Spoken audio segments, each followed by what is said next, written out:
Jesus is real, but you devils taught lies on Christ.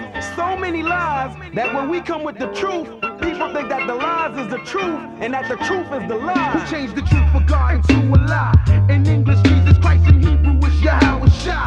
So do or die. The Immaculate Conception is deception, along with the myth of giving gifts on December 25th. Christmas is Satan's claws, the birth of Nimrod, and not the Son of God. To you was kinda odd. On the Passover, Christ was born in the spring. So now we bring the truth about the King of Kings. That's Black Jesus and not Caesar Borgias. And the facts can't be changed. It's all about the Most High. It's all about Yahweh Shai. It's all about the Most High. It's all about Yahweh Shai. It's all about the Most High. It's all about Yahweh Shai. It's all about the Most High. It's all about Yahweh Shai. It's all about the Most High.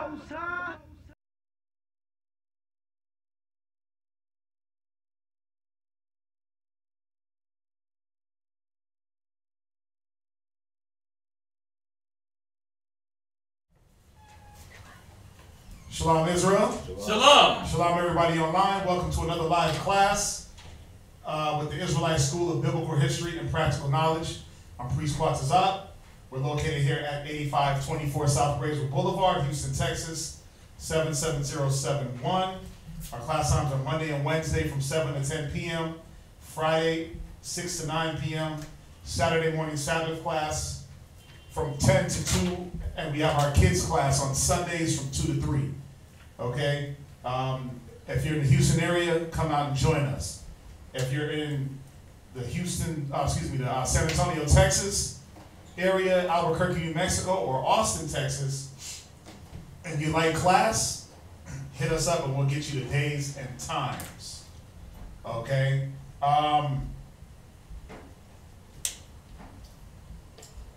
You can check us out live on YouTube as well as Facebook Live. Okay, and the YouTube is ISBHBK. The Facebook is the Israelite School of Biblical History and Practical Knowledge. Okay, so you can catch us live during class times where you can ask your questions and things like that. We also have our Israelite School of Biblical History and Practical Knowledge. It's another YouTube channel that we have. We have quite a few. We also have our 5 Minutes of Wisdom, as well as the ISBHBK Kids. Pardon me, I'm trying to get this link out to everybody.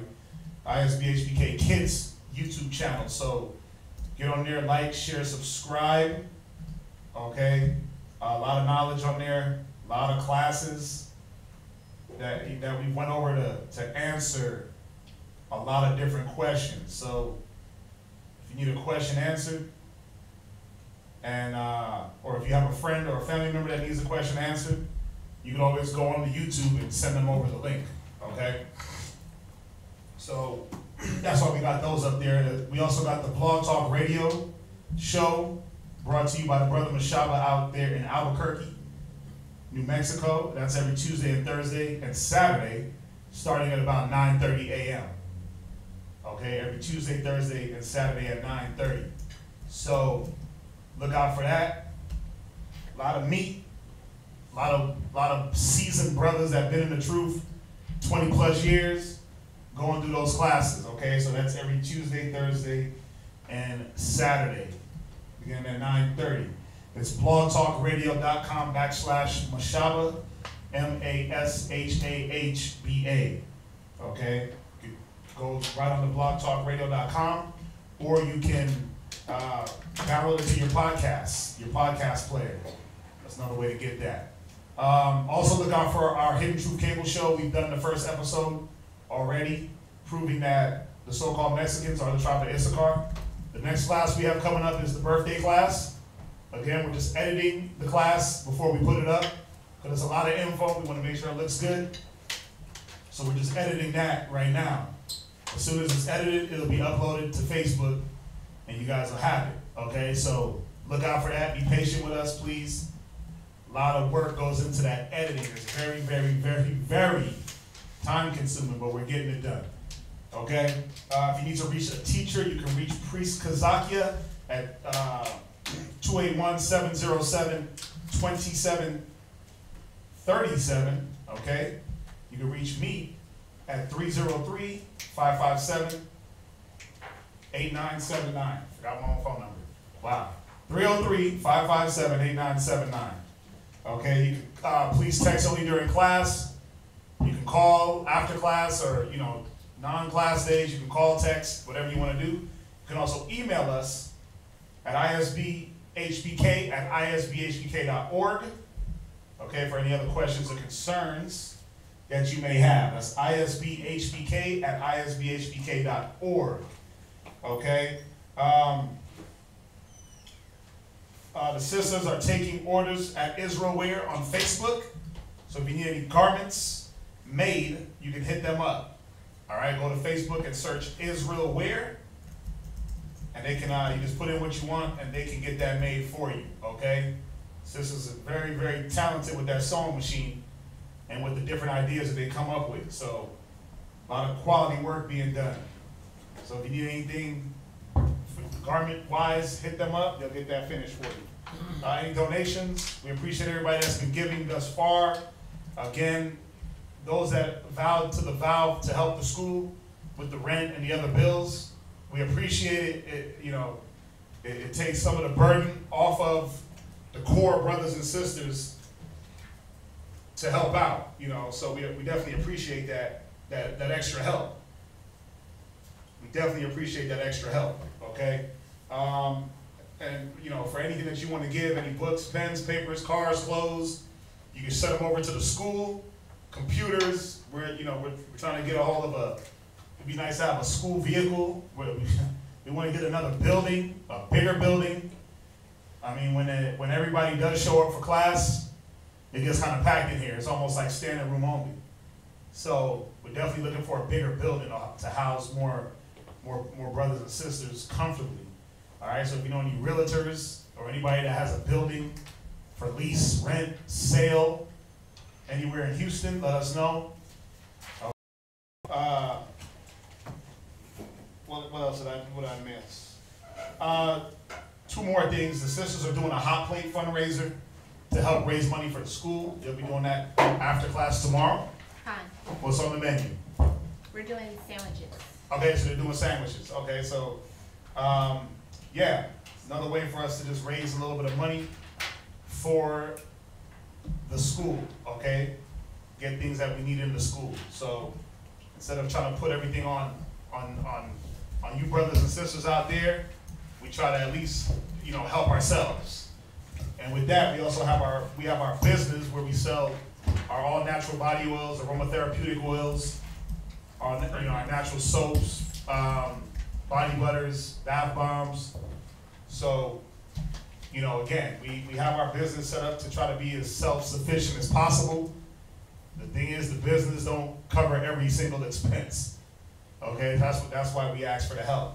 Oh, before I do forget, we do have brothers.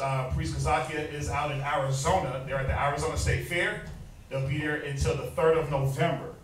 Okay, so if anybody out there wants class, any counseling, if you guys know any good places to do flyers, let us know, man. Let us know. I remember the first year I went out there, which was 4 years ago. There was a sister out there. We did class. We did class a few times out there while we were doing the fair. On the off days, we just set up class times. So people got to get taught. Just we try to use our time, and be as efficient with our time as possible. We're out there handling business for the school, trying to raise a little bit of money for the school, but that don't take away the fact that we can still teach. Okay? So if you know anybody out there that needs class or wants class, get with us and we'll get with them. Let us know. Okay, so they'll be out there till November the 3rd. All right, so today is only the 12th, so you got about 2.5 more weeks. 2 more weeks. Okay, that's going to be it for the announcements. Man, I'm looking for it. That's going to be it for the announcements. I'm going to get right into this topic, so hold your questions for tomorrow. And I'm going to say this. What's that? Somebody said something. Yeah, I was just replying. You said I'm gonna say this, and I say yes, sir. Oh, and I'm gonna say this because it has to be said. Disclaimer: Now, this is a question that the brother Corey, and I hope he's watching, he asked me the question. He asked me, he said, can you edify, let me go to I sent him the link. He said, Shalom, I need understanding on Luke chapter 9 and verse 62. So somebody get that for me so we can understand and see what he needs understanding on. And, you know, when I read the scripture, and I know the scripture, I said, you know what, I could go through and answer this question for him real quick with a couple of scriptures. But I said, you know what I'll do? I'll answer this question for you in class tomorrow. And even in my head, I was like, I'll throw together a few scriptures, 5, 6 scriptures, answer the question, keep it moving. But, you know, this is a very, very, very, very, very good topic, and very, very good question, and a very, very good scripture that, you know, we read this one scripture and we're like, oh yeah, you know, whoever put his hand to the plow, blah, blah, blah. But a lot of the times, man, we don't know what that entails. We don't know the detriment and the gravity and the magnitude. We don't look at the magnitude of this scripture. This scripture is deep. It ain't just some surface level, yeah, whoever put his hand to the plow and look back, he ain't fit. If you take it like that, you're not looking at it wrong. So what I intend to do today is go through and really point out and show what is the plow? What is the work? You know, a lot of us got this misconception that when we come to the truth, the work is whatever we want it to be. So we're going to go through methodically, through the Bible. Not me, not Kazakia, not Thawam. I'm pointing like they're here, because they are spirits, right? They're here. I should be here and Kazakia is there. But we're going to go through it, man, and we're going to point out what is the work and what would make a man turn back from this work? What's the issue with him? What's the issue with the work? Is it the work? Is it the man? We're going to go through and show that, you know, a lot of brothers, you know, they got that old spirit of, I knew what I was. I knew that Christ was black. I knew I was an Israelite. Okay, come. That's beautiful. You knew you were an Israelite. Now what? Was that for you to sit on that information and just hold it to yourself? We're going to find out through the Bible what the Bible says about the calling. You know, we got to realize that we were called. But read that scripture so they can understand what his question was on. Read where you at. Luke chapter 9, verse 62. Luke chapter 9, verse 62. And Yahushua said unto him, no man having put his hand to the plow and looking back. No man putting his hand to the plow. The plow represented the work. Right? Go ahead. Is fit for the kingdom of Yahweh. Right. No man that puts his hand to the work of the Most High in Christ, and he's looking back, because what is he looking back on? His old life. Looking back on his old life. Old works he used to do. Looking back on his old works. Like, damn, these new works, I don't know about these works. You looking back. Who looked back and got turned to a pillar of salt? Lot's wife. Was it not Lot's wife? God. Because why? What the looking back represented what? It represented that I wanted to go back. I wanted to go back to Sodom and Gomorrah. I'm trying to escape destruction, but I'm looking back on it. And was it the fact that I'm looking back, or was it the fact that now I'm looking back so hard, that's where my mind is? I'm dwelling. God.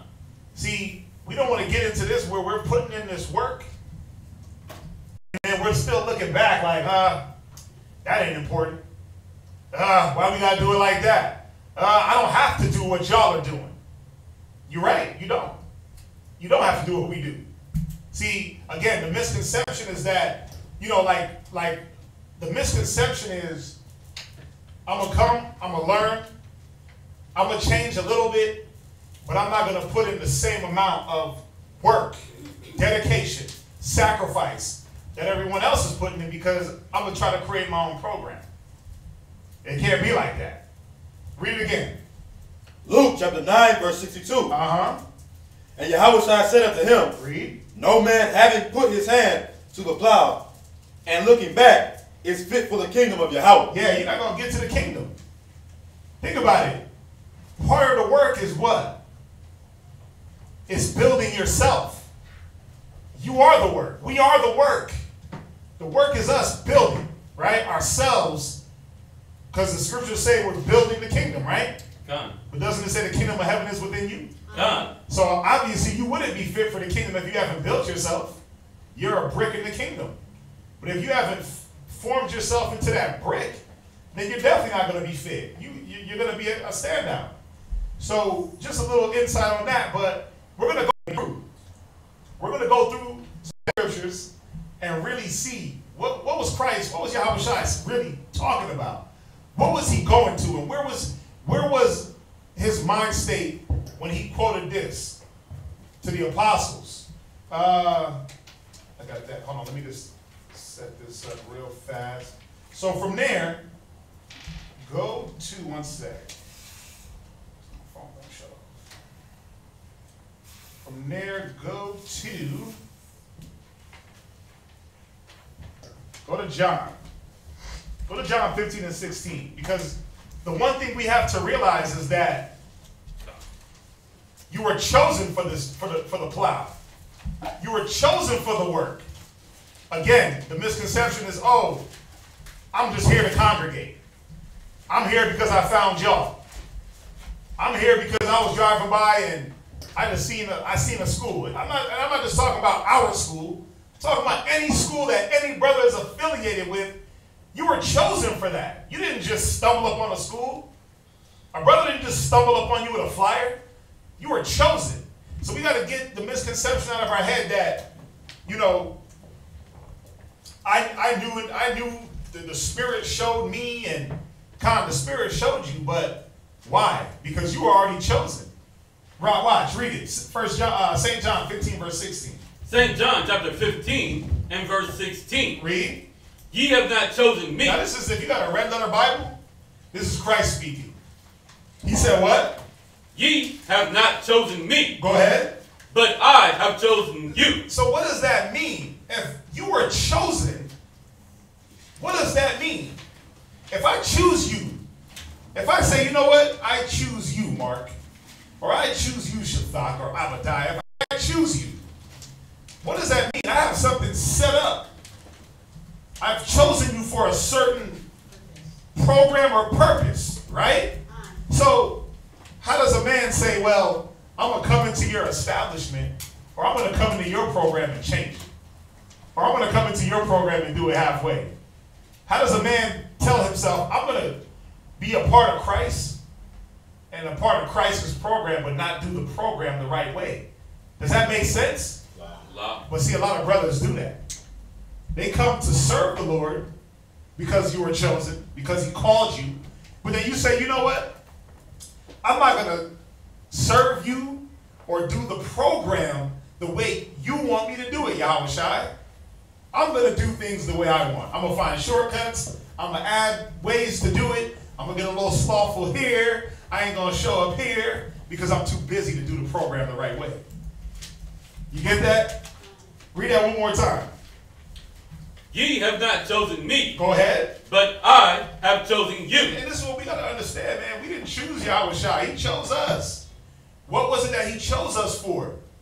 Did he choose us to tell you that he was black? That's all he chose us for? Love. To tell you, oh, I'm black. Love.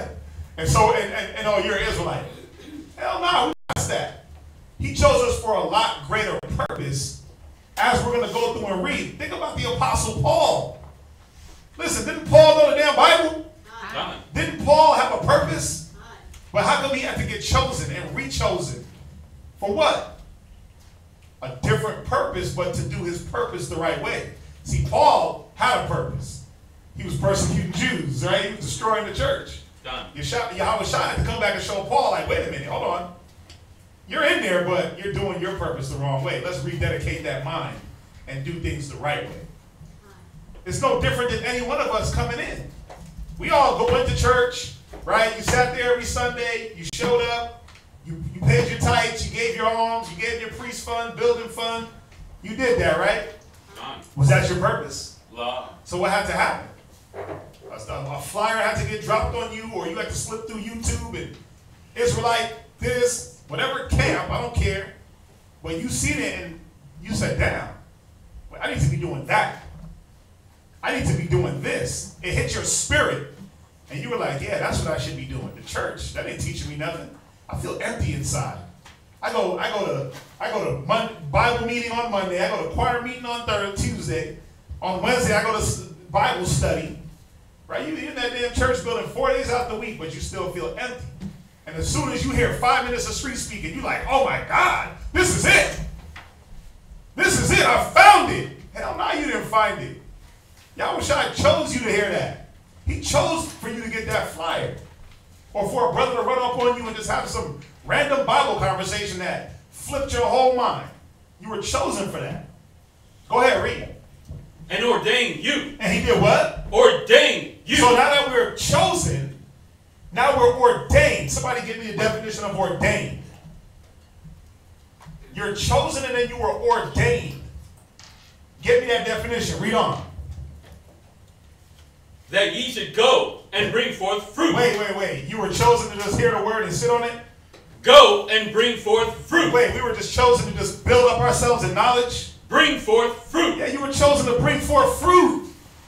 You weren't just chosen to get a bunch of Bible verses and have a folder this thick with breakdowns. You weren't chosen to just debunk and try to debunk all the teachings that have been laid down. You weren't chosen for that. We were chosen for a purpose. What you got about for ordained? Ordained. To invest officially. To do what? To invest officially. Wait, so you were chosen to invest. Go ahead. As by the laying on of hands. Read. With ministerial, excuse me. With what? Ministerial or priestly authority. With ministerial, so you were ordained to be a minister. See, we're going to go through this ministry. This is what we were chosen, ordained, and then sent forward to do. You were chosen, you were pulled out of your filth, you were set up as a minister, and then you were chosen to go send forth that word. But see, there's a process.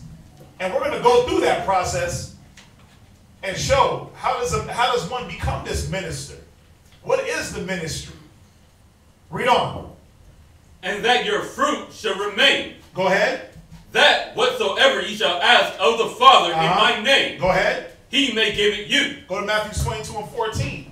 So the one thing that we got to get out of our head is that the one little misconception is that you didn't choose this life. The Most High in Christ chose you.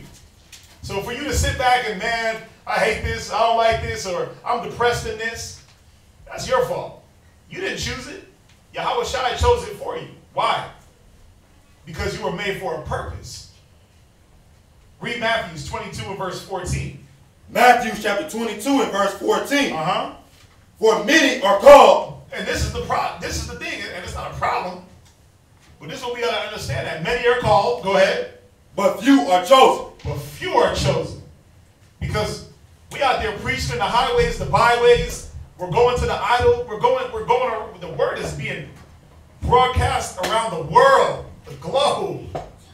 This word is getting out there through YouTube, social media, through all these different venues and avenues. The word is getting out. So many are being called.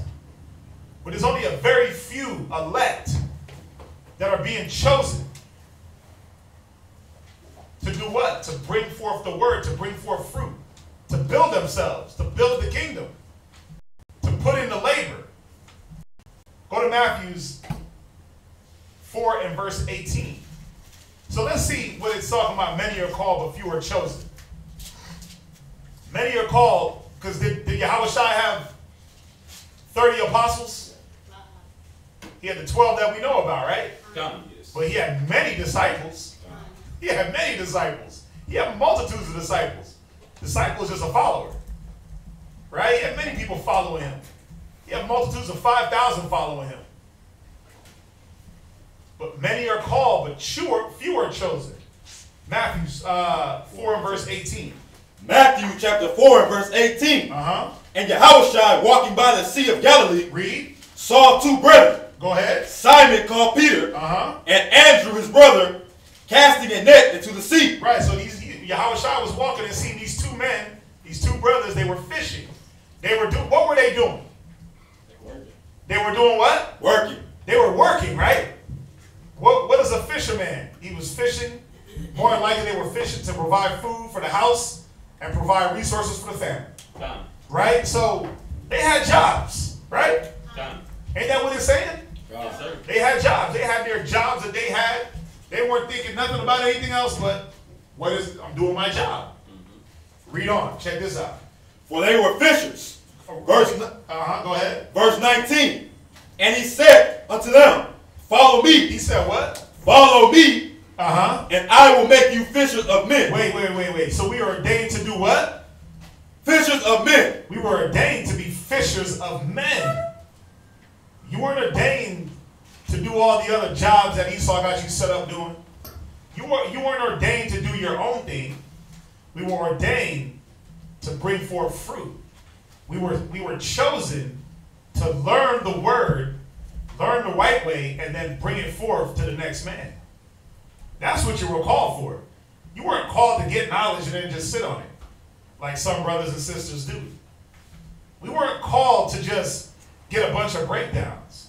You weren't called just to be told that Jesus is black, the apostles were black. No. Read it one more time, verse 19.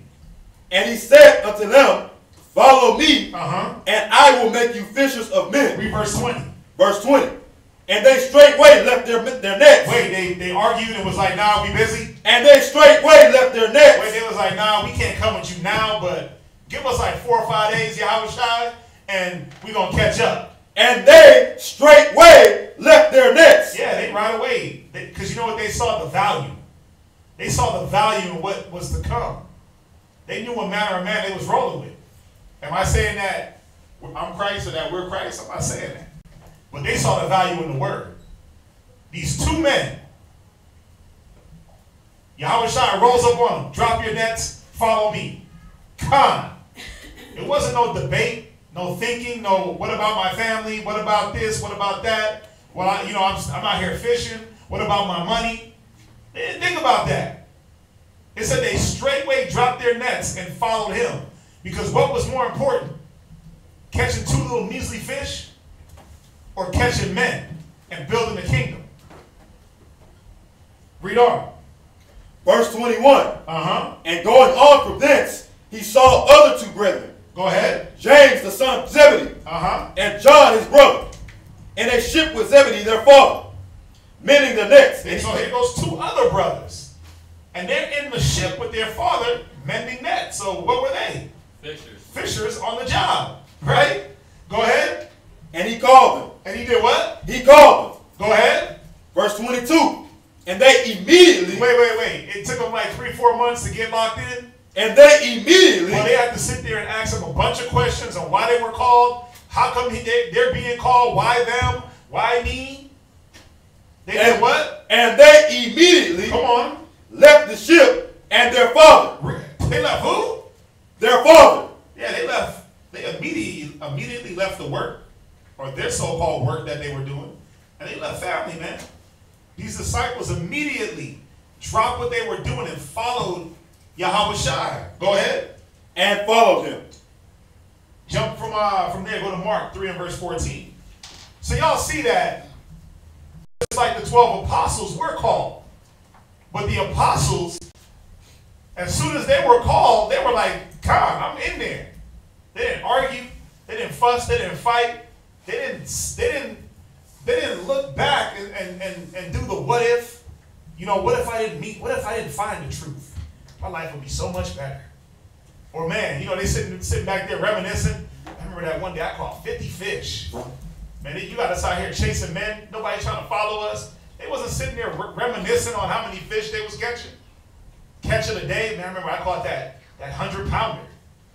They wasn't sitting there thinking about their past life. Why? Because they were moving forward in the work, trying to build. Y'all get me, right? Done. Go to Mark.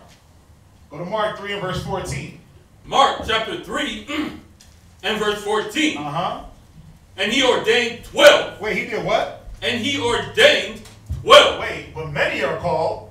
He ordained 12. But few are chosen. He ordained 12. He set up 12 brothers. Go ahead. That they should be with him. Wait, they should do what? Be with him. See, this is another, a lot of misconceptions about to get killed just with this class, because a lot of brothers think that, oh, I'm going to just learn. I don't got to be around brothers. I don't got to follow brothers. I don't need a school. I don't need to be taught because the Spirit teaches me. But it said what? Read it again. That they should be with him. He ordained 12 that they should be with him. Go ahead. And that he might send them forth to preach. To do what? To preach. To sit on their butts. To preach. To collect knowledge. To preach. Knowledge puffeth up. To preach. They were sent forth to teach and preach. Go ahead. And to have power to heal. Read. Sicknesses and to cast out devils. So what does that mean? If they have the power to heal sicknesses and cast out devils, what does that mean about these men? Obadiah. They had to immediately lock in, or they weren't going to be able to do the work, to do what they were chosen to do, which was change people. They had to immediately lock in to the work. They had to immediately lock into the elder, the leader that was leading them. They had to immediately recognize and say, damn, what I'm being taught. Okay, we're gonna take this in. They had to immediately roll in faith. They couldn't be double-minded. They couldn't be 1 minute, I'm with what you teaching, the next minute, I don't know about that. Come on, man, the whole 3 years the apostles was rolling with Christ. Were they sitting back there double-minded? Like, wait a minute, Yahushua, you taught me this last year, but then I'm gonna still come back and refute it a year later. Were they doing that? They immediately had to lock in and set their mind right. Watch, read it from the top one more time. Con. Where we at? Mark chapter 3 verse 14. Uh-huh. And he ordained 12. Go ahead. That they should be with him. That they shall be with him. Why? What was the purpose of these men being with him? Mark. So they could learn the doctrine. So they can do what? Learn the doctrine. So they could learn. Because what were they before they got with Yahushua? Fishers. They were fishers, man. They didn't know how to heal. They didn't know anything. So they had to be with him to learn. What's that? I was gonna say too, and obviously they were very abrasive men too. Like Peter, they were. Cause I worked on a ship, so they say cursing like a sailor and stuff like that. That stuff was real. So they probably had to be. I can imagine now, like when we talk about the story, like they had to be reformed. Yeah. Because to be working a ship like that goes back for centuries. You got to be a very abrasive person. Like I almost got into it on a ship with a few Japhites because we're off in Alaska in the Bering Strait. So a lot of them were Japhites that were working on the ship, and they're big dudes or whatever. But everybody was pretty much abrasive, and the captain cussed us out one night. So I can imagine that Yahushua had to reform them. Right. Oh, we're gonna go there. We're gonna go there because come on, he chose 12 men. Were they perfect? Come on, how many times did Peter go against Christ? He denied him twice. He was like, no, they ain't gonna take you. He's cutting off this people's ears. Come on, you got Judas. He betrayed Christ. I mean, come on, these men weren't perfect. But there was a program that they had to go through. But the first and foremost thing was they had to be with him to go through the program. They had to drop everything. They couldn't have let the program interfere with the affairs of this life. They couldn't sit back and say, well, you know what, Yahushua, I know I want to be a better man, but I'm going to only do the program halfway. And then get upset because their change ain't coming fast enough. Some brothers got the nerve. They got nerve, man. You can't be upset. You can't be upset that, the one thing about this school, and I'm going to speak on this school, is that the way we have things set up, we set it up for brothers to literally be with each other every single day, where you're not constrained by a job as far as going and working for the white man. You're not constrained, you're not tied down to his schedule, where it's like, well, we need to go out of town to teach, and it's like, well, I can't do that because I ain't got no time off from work. No, we have it set up to where we need to go somewhere, we go do it. I had to go to, me and a brother went to Trinidad. We was there for 2 weeks. Another brother went 3 months. Like, the brothers are in Arizona right now. for a month. Like, we have it set up to where there's more freedom. But it also gives us the opportunity to be around each other. And be around and learn from each other. The Bible says iron sharpeneth iron. So you have brothers that are like, well, it's like there's a separation with the brothers that work the business and the brothers that don't. Well, yeah, because the brothers that work the business are always with each other. So it's not a separation on purpose. Like, we're looking at you like, oh, you're wicked it off because you don't work the business. But you got to understand that the more you're around a person, the more camaraderie you build. That's just a byproduct. So you can't be mad because when you were called, you didn't want to just come straight away. You can't be mad because when you were called, you still were battling between, do I give up my life or do I save my life? You can't be mad. No one, who can be mad at that? But except for that man. You can't be mad because other brothers said, you know what? I'm going to give all. I'm going to give up all. I'm going to forsake all. To do what? To get that camaraderie, to build that brotherhood, for that iron to sharpen iron. You can't be mad because brothers did that and you didn't, and then come back and criticize. It don't make sense. See, we just following what the Bible says. We're reading what the apostles did. It said straightway they followed him. Straightway. They were like, I'm there. Like, when I learned the truth, everything was cut. I'm here. I'm in it. Like other brothers, but then you have some that they learn. They're like, oh, no. Well, I'm going to learn. I'm going to get it, but I'm going to still learn on my pace. There's nothing wrong with that. Learn at your pace. Sacrifice at your pace. Be faithful at your pace. Or let me say, move on faith at your pace. But don't criticize the ones that are taking leaps and bounds because you're only taking baby steps. Don't be mad. Just deal with it as it comes. We just trying to follow the Bible. Once again, read where you at.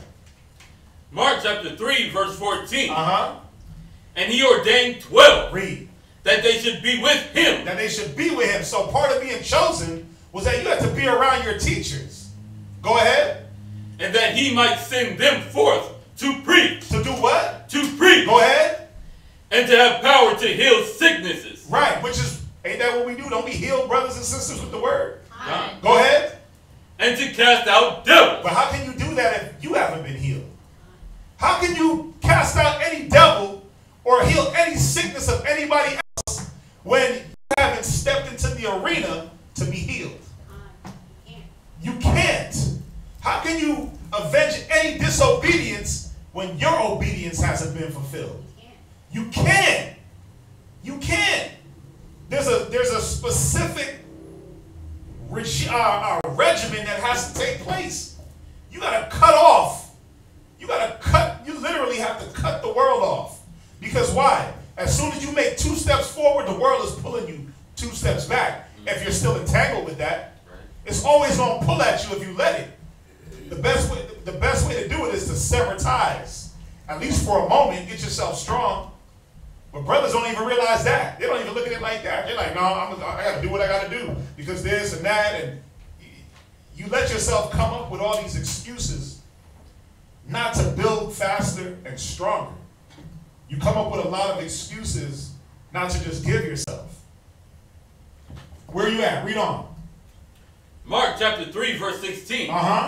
And Simon, he surnamed Peter. Go ahead. And James, the son of Zebedee. And John, the brother of James. Go ahead.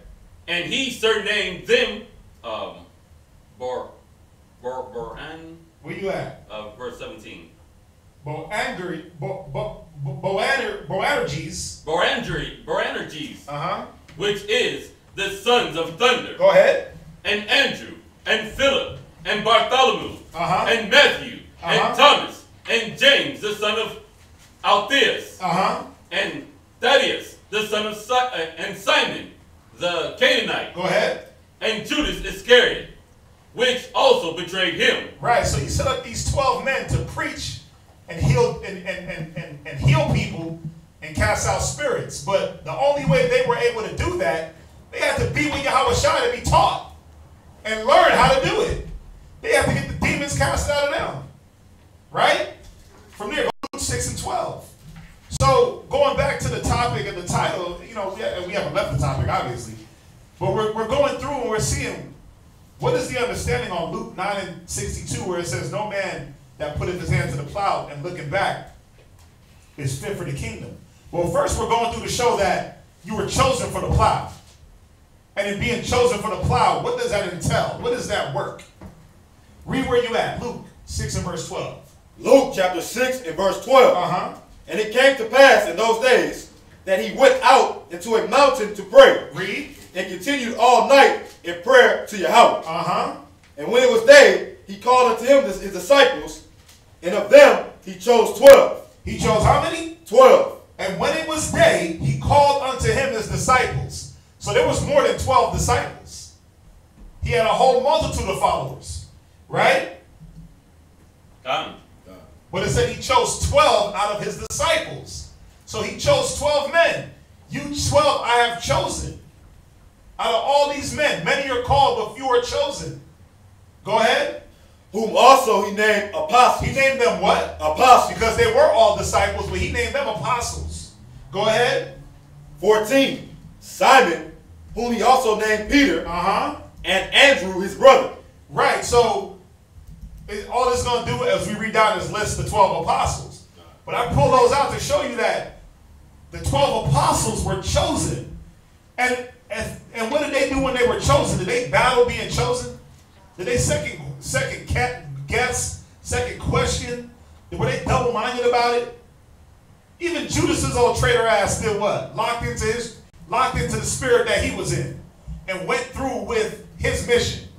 Y'all see that? Even Judas. Yahushua said it best. He said, you 12 I have chosen, and one of you got the devil. He chose him with the devil in him from the beginning. But guess what? Even Judas didn't get double-minded in being damn Satan. He went through on his path. He went through on his path from there. Go to Romans 1 and 1. Go to Romans 1 and 1. So even what we deal with the 12 apostles, let's deal with the apostle Paul.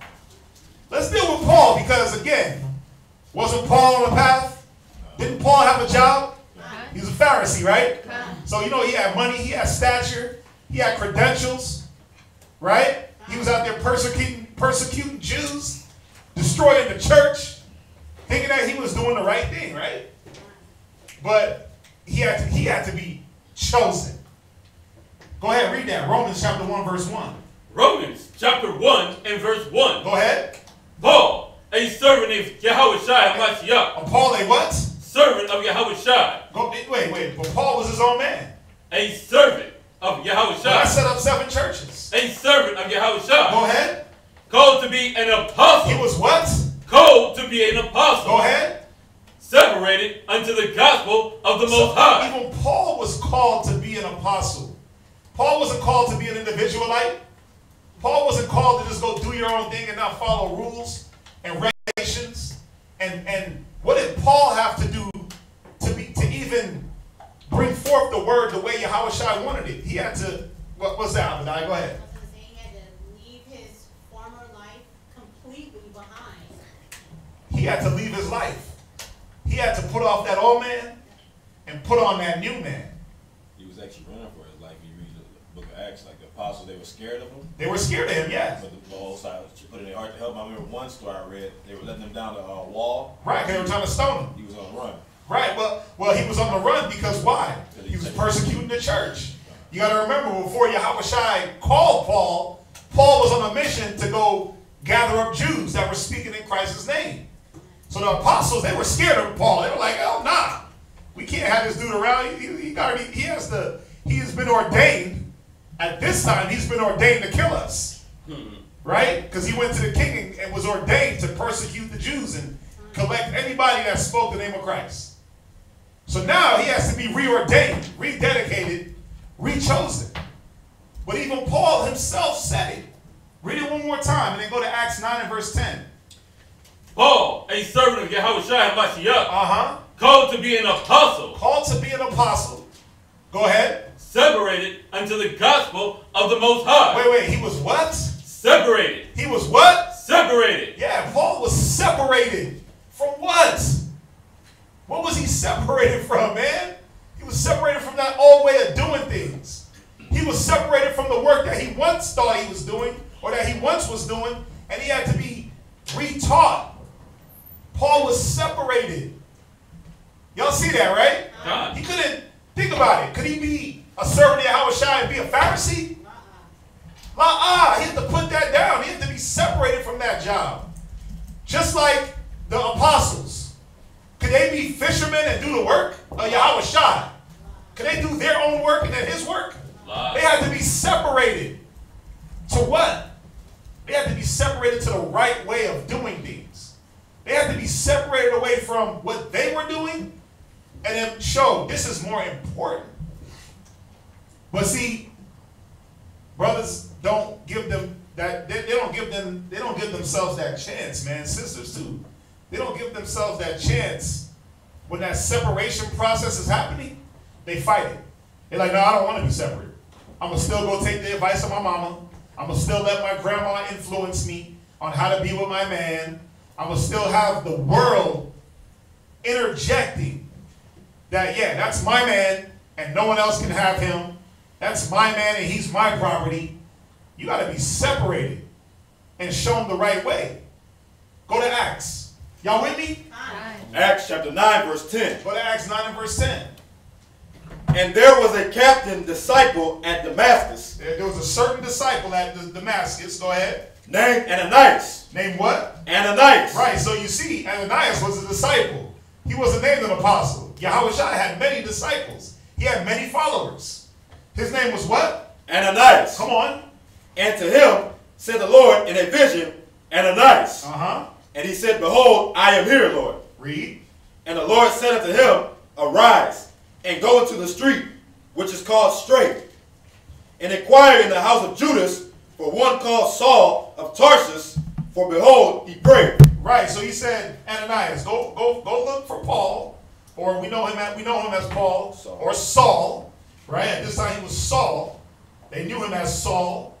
He said, go look for Saul. Go ahead. And that seen in a vision a man named Ananias coming in and putting his hand on him. Right, because at this time Paul was on his mission, and that's when Yahushua came to him. He was blinded, he was weakened, right? He was brought into the house. God. And so now Ananias was the one that was going to touch him and restore his vision. God. And then he was going to get his strength back, right? And then go out and start teaching, if you know the story in Acts. I'm paraphrasing. Y'all can go back and read it. Y'all can go back and read it, but go ahead, read on. What verse you at? Up to verse 12, last precept. Go ahead. That he may receive his sight. Then Ananias answered, Lord, I have heard by many of this man. Right. Go ahead. How much evil he had done. How much what? Evil he had done. Come on. To thy saints at Jerusalem. Right. Ananias was like, bruh, this guy is wicked. This guy is off. He been killing people. You want me to give him his sight? Hell nah. Keep him blind. But think about it. Think about it. When you were called to the truth, how righteous were you? Weren't you as filthy as Paul? Or even filthier? Yeah. And guess what? When Yahushua sent forth that angel, obviously the angel ain't going to go back and forth with Yahushua like, oh, he's off, he's wicked. No, he ain't going to do that. But Ananias was like, wait a minute, bro. I heard too much about this guy. Right. But listen what Yahushua said. Read. Verse 14. And here he hath authority from the chief priest to bind all that call on thy name. Right. See, when Paul was on this mission, when you read Acts chapter 9, verse 1, I'll read it. It says, and Saul, yet breathing out threatenings and slaughters against the disciples of the Lord, went unto the high priest and desired of him letters to Damascus, to the synagogues, that if he found any of this way, whether they were men or women, he might bring them bound to Jerusalem. So Paul had the decree to capture any Jew that was speaking Christ's name. So Ananias is reminding Yahushua, like, listen, he set up to persecute us and kill us. You want me to go to him? He gonna kill me. You forget about that. You forgot that? But watch this. Read. But the Lord said unto him, Go thy way. Do what? Go thy way. Go ahead. For he is a chosen vessel. He's a what? Chosen vessel. Just like you, when you were filthy, dirty garbage, Yahweh Shai, the Most High, chose you for a purpose. He said he's a chosen vessel. What do you do with a vessel? Use it. You use it, right? You fill it up, you drink from it. You put things in it so they can be poured out. So he said he's a chosen vessel. Read. Unto me to bear my name before the Gentiles. Go ahead. And kings and the children of Israel. Read verse 16. For I will show him how great things he must suffer for my name's sake. How what? How he must do what? Suffer for my name's sake. Right. So Paul was brought forth to suffer for the name of Yahweh Shai. He was brought forth as a vessel for the master, meat for the master's use. Right? Go to Acts 22 and verse 12. Acts 22 and verse 12. So just showing the point that we were called. Now, what are you called for? Are you just called to be called? No, you were chosen as a vessel. Go ahead, read on. Acts 22 and verse 12. Acts chapter 22 and verse 12. And one Ananias, a devout man according to the law. And it's just going back through the story one more time. Go ahead. Having a good report of all the Jews which dwelt there. Right. Came unto me and stood and said unto me, Brother Saul, receive thy sight. And the same hour I looked upon him. And he said, The Most High of our Father has chosen thee. Wait, Paul chose the Most High. The Most High of our fathers has chosen thee. Paul, I chose Christ. The Most High of our fathers has chosen thee. Go ahead. That thou shouldest know his will. That you should know what? His will. Wait, our own will. His will. I'm here to do my own thing, dog. His will. I'm just here to congregate. His will. We were chosen to know and understand and do the will of the Father. Go ahead. And see that just one. And shouldest hear the voice of his mouth. Go ahead. Is that it? That's verse 15? That was verse 14. Read on. For thou shalt be his witness unto all men of what thou hast seen and heard. Go to Jeremiah 1 and verse 5.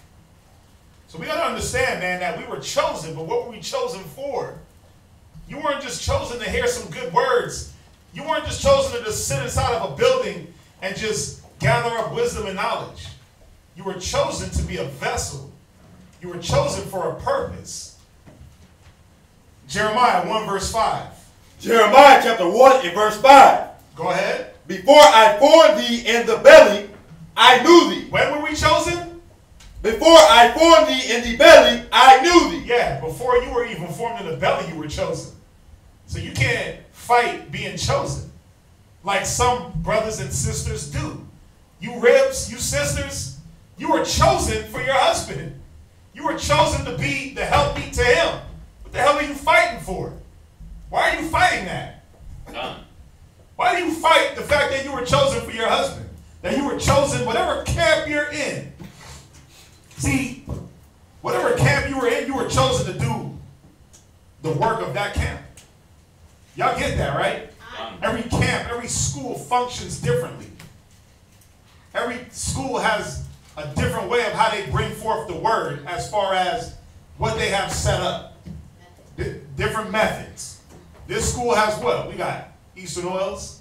We do class. We do flyers. We do street teaching. We go out of the state. We have different things set up.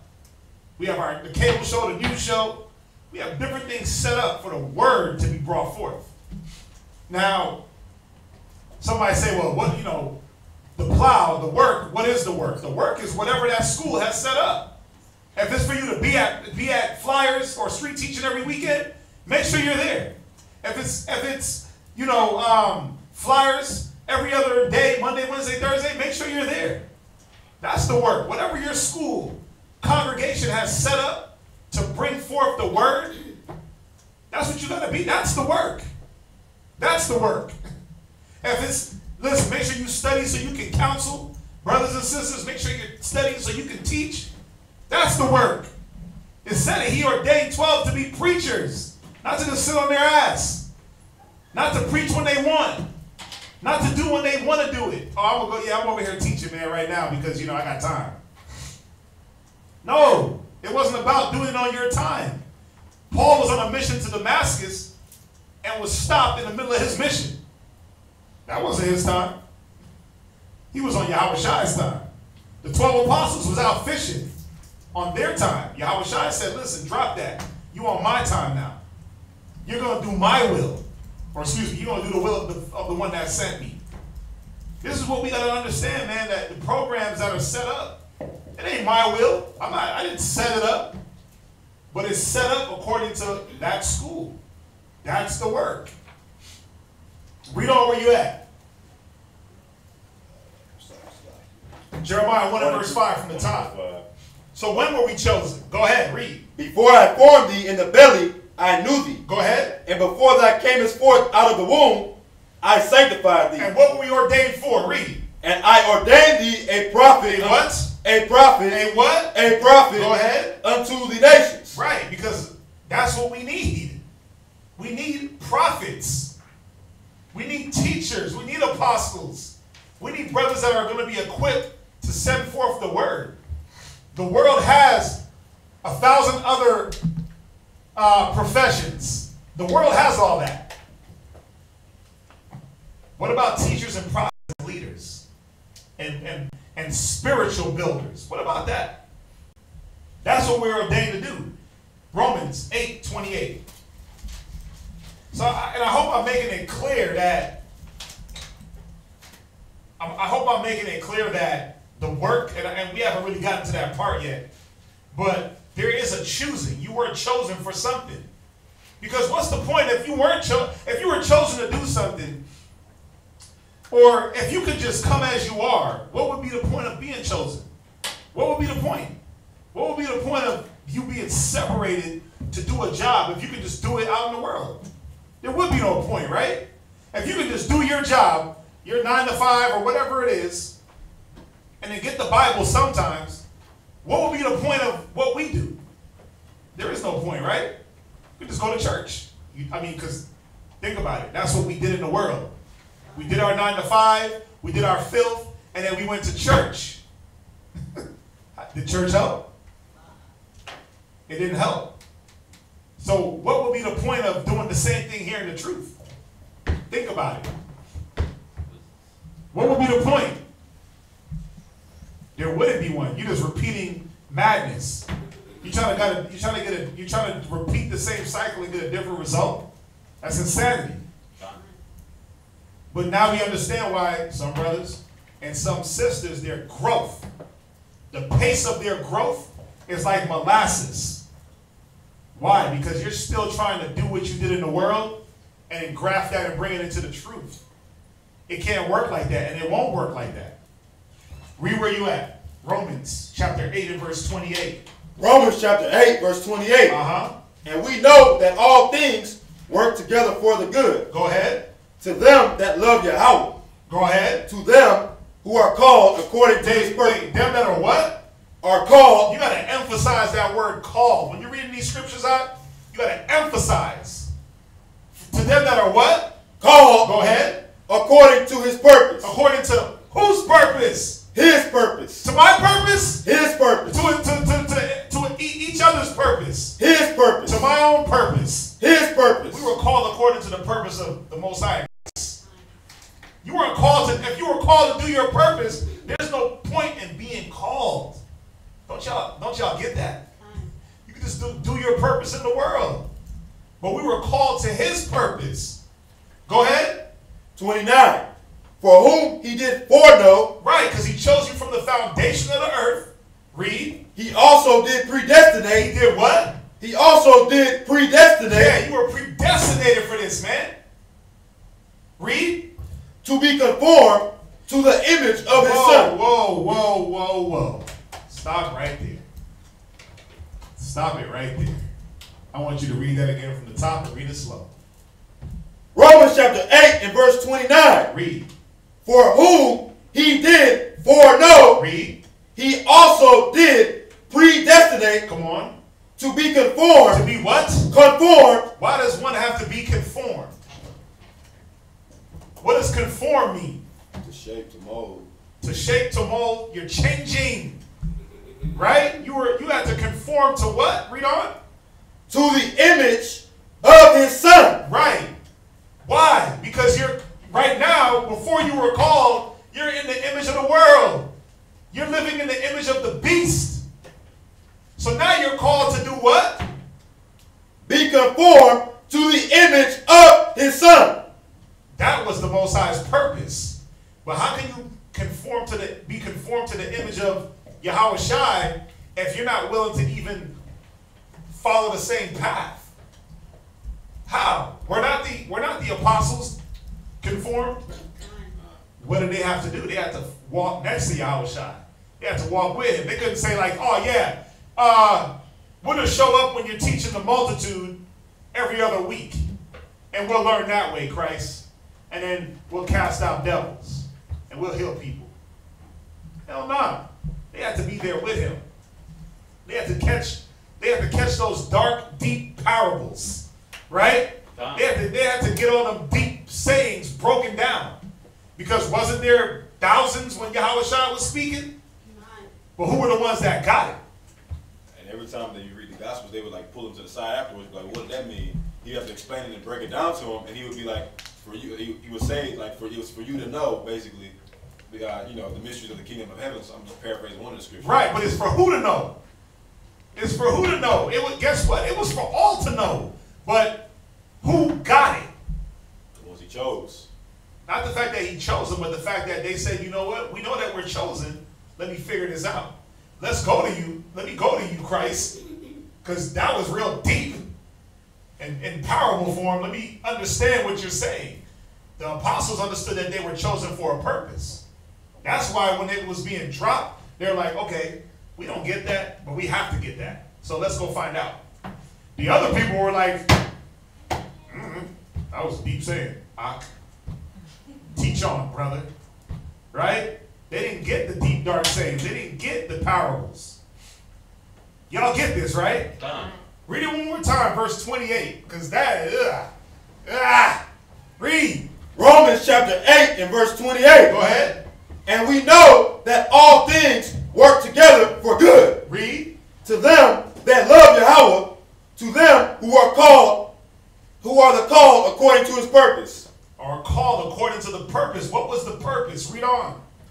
Verse 29. Uh-huh. For whom he did foreknow, read. He also did predestinate to be conformed to the image of his son. This was the purpose, to be conformed into the image of Yahweh Shai. But you can't be conformed if you're not around to be changed. You can't conform if you show up every other week. And then you can't be mad at the ones that are conforming faster than you because they're giving themselves. You can't be mad at that. How the hell is the regular multitude going to be mad at the 12 apostles? Because they were changing and they were getting it. How would they be mad? They're the ones that were chosen, but they were the ones that said, you know what? I understand I'm chosen. What I'm chosen for, I'm going to walk with Christ. I'm going to be there. You can't be mad at them. You can't be mad at the 12 because they said I'm going to be there. I'm going to stick close. I'm going to lock arm in arm. You can't be mad at them. It makes no sense. Be mad at yourself because you're not faithful enough to give up your life, to get life. That's what we don't get. He said, he that seeketh his life shall lose it. And he that loses life for my sake shall gain it. See, the apostles understood what they were getting. When Christ was going to go preach, and they said, what was it? The scripture said, where shall we go? For thou hast the keys of life. Somebody find me that. But the apostles knew that Yahweh Shai had the keys to life. They understood that fully. They understood what the work and putting in that time was going to do for them. Go ahead, read on. That he might be the firstborn amongst many brethren. Right. Keep going. You want the John 6:68. You found it? Yeah, kind of. Go to that real quick. Just on this point, go to that real quick. John chapter 6 and 68. Then Simon Peter answered him, Lord. Read up a little bit. Okay. John 6. Let's go to John chapter 6 and verse 67. 6. Oh, okay. 66. 60. When they left, many of them left. Went back and walked. Oh yeah. Go to 60. Read verse 64. Yeah, damn. It's a lot of meat.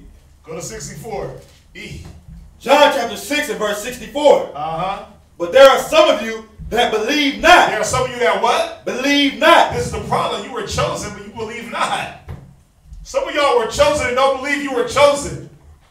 Some of y'all were chosen for the ministry and you don't believe it. You think that you were just chosen to hear a good word and continue your life the way it was. Go ahead. For Yahushua knew from the beginning who they were that believeth not, and who should betray him. Go ahead.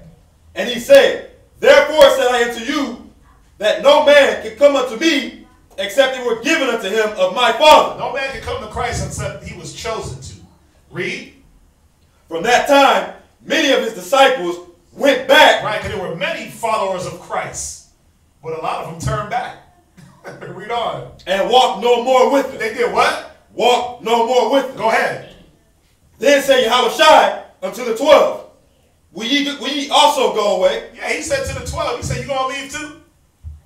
You gonna get faithless and faint-hearted and unbelieving also? Read.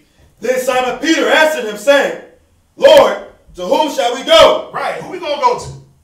Read. Thou hast the words of eternal life. Thou hast the what? The words of eternal life. Read. And we believe and are sure that thou... And we what? And we believe... Well, we don't know because you be talking, man. We don't get it. And we believe... They believed. They weren't double-minded, faint-hearted, trying to battle Christ a year later on what he dropped a year ago. They weren't. They believed in their choosing, in their calling. Go ahead. And are sure that thou art that Hamashiach. That thou art what? That Hamashiach. Come on. The Son of the living power. Read verse 70. Yahushua answered them, Have not I chosen you 12? Wait, he did what? Have not I chosen you 12? Read. And one of you is a devil. Right. He said, I chose you 12. It ain't one of y'all a devil. But think about it. Even Judas, from the whole time he rolled with Christ, did he ever stray from his mission? Wow. He went through it being a damn devil. Think about it. He was dedicated in the wrong way, but at least he's still stuck to the program. Yahushua said, I'd rather you be hot or cold, not lukewarm. At least he stuck and was like, you know what, I'm gonna be cold, but I'll be the coldest Negro out there. Right? He says, I'm gonna just follow my path. What's that? There's a question online. It's asking, so what did they do to live and take care of themselves? They sold oils. They were apothecaries. They sold oils to make money. And Judas Iscariot, he was the banker or the money holder. He was the accountant. That one of the thing with Judas was he was stealing the money. He was the first embezzler. I don't want to say he was the first, but he was stealing money out of the change. So yeah, what they did was they took care of themselves by there was something that Yahushua set up, right? Because they were fishers. He said, you know what? This is what we're gonna do to take care of ourselves. And what did they do? Fight it? Well, we know how to fish. So while y'all sell oils over there, what I'm gonna do is this. I'm gonna go fish and make my own money. No, they followed the program. They were all joined together in the same mind, same judgment. So that's what they did. Damn, I didn't see that question. What is that on Facebook? No. Oh. Fine. Oh, no, YouTube. Yeah, they sold oils, man. They were apothecaries. They sold oils. They sold anointing oils. You remember when I don't want to go too far off, but remember when they used the oil to do what? They Mary, I think it was Mary Magdalene. She was washing his feet with her hair. Right. And then they was snapping on her like, we could have Judas, sold that game. It was Judas. Judas was like, damn, we could have sold that for 300 pence. What the hell you washing feet with that? But why? Because he wanted that money. He was greedy. He was stealing. So that's what they did to make money. Where are we at? Romans. Jump back to Romans. First Romans 8. Go to 1 Timothy 1 and verse 12. So we're understanding that we were called for a purpose, and that purpose was this. Read 1 Timothy chapter 1 verse 12. Just like Paul, just like the apostles, just like Yahweh Shai. Don't we realize that Yahweh Shai was called? Only one person realizes that? God. Yahweh Shai was called for a purpose. Imagine if he said, you know what? Father, guess what? Imagine if he was that rebellious ass child that didn't want to do his purpose. We wouldn't be sitting here today. Yahweh Shai was called. And what did he do? It said he fulfilled his purpose, man. He went through bearing the cross until death. He fulfilled his purpose. He did his job. He did his ministry. The Apostle Paul did his ministry. The 12 apostles, they did their ministry. They did it. They fulfilled it. Until what? They were killed, stoned, beheaded, chopped in half. Right? They strived for the truth until death. Watch, read. 1 Timothy chapter 1 and verse 12. 1 Timothy chapter 1, verse 12. Uh-huh. And I thank Hamashiach Yahushai, our Lord. And I do what? I thank Hamashiach Yahushai, our Lord. Come on. Who hath enabled me, for that he counted me faithful. He did what? He counted me faithful. Read on. Putting me into the ministry. He put us in what? Putting me into the ministry. So what is the ministry? Because that's what we've all been put into as men, women, and children. We've all been put into the ministry. Whether you know it or not, that's what you were called for. The Bible is telling us. You weren't called to be the greatest football player. You weren't called to be the executive at Walmart. You weren't called for anything else but the ministry. Now, let's understand that the ministry has many different levels. When you go through and you read when you read about when Moses was commanded to set up, when he was commanded to set up the ministry, there was many different positions. You had the priest that did what? That offered for sins. You had the priest that came in and cleaned up. You had the brothers that held that cleaned up all the plates and dishes. You had the brother that the musicians, right? You had all these different levels of the ministry. So everyone wasn't called for the same level of ministry, but you were still called for the ministry. That's the thing that brothers don't get. It's like you weren't called for any other purpose but to serve Yahweh Shai, do his will, and bring forth his word. Like he said, you were called to bring forth fruit, that your fruit shall remain. You weren't called to bring forth fruit that it die after you leave or that it die 5 minutes later. You weren't called for that. You were called to bring forth fruit and be consistent. The fruit is men. Good works. Right? So ministry. Somebody look that word ministry up. What is the ministry? What does it entail? Because I think there's a misconception that, yeah, I'm a minister. I'm a pastor. So I'm going to just go sit on my butt and do nothing. Or I'm going to sit around and collect money. I'm going to collect alms all day. I'm a minister. Like Paul, what did Paul just sit around all damn day? Doing nothing? Did the apostles sit around all day doing nothing? What you got for ministry? Number 1 says administration, the ingenuity, the ingenuity of destruction had outrun the ministry of healing. This is Webster. The office, verse 2 is more. Go ahead, read it.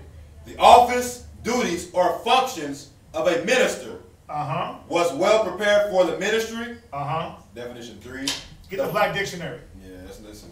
Webster's. I'm gonna hit y'all what I got here in Webster's 1828. It says, now check this out. Bear with me. The office, duties, or functions of a subordinate agent of any kind. So what does it mean to be subordinate to something? Subjection. You're in subjection, right? If I'm the boss, well, let's do it like this. You have the Most High, then you have Yahushua, which is his subordinate.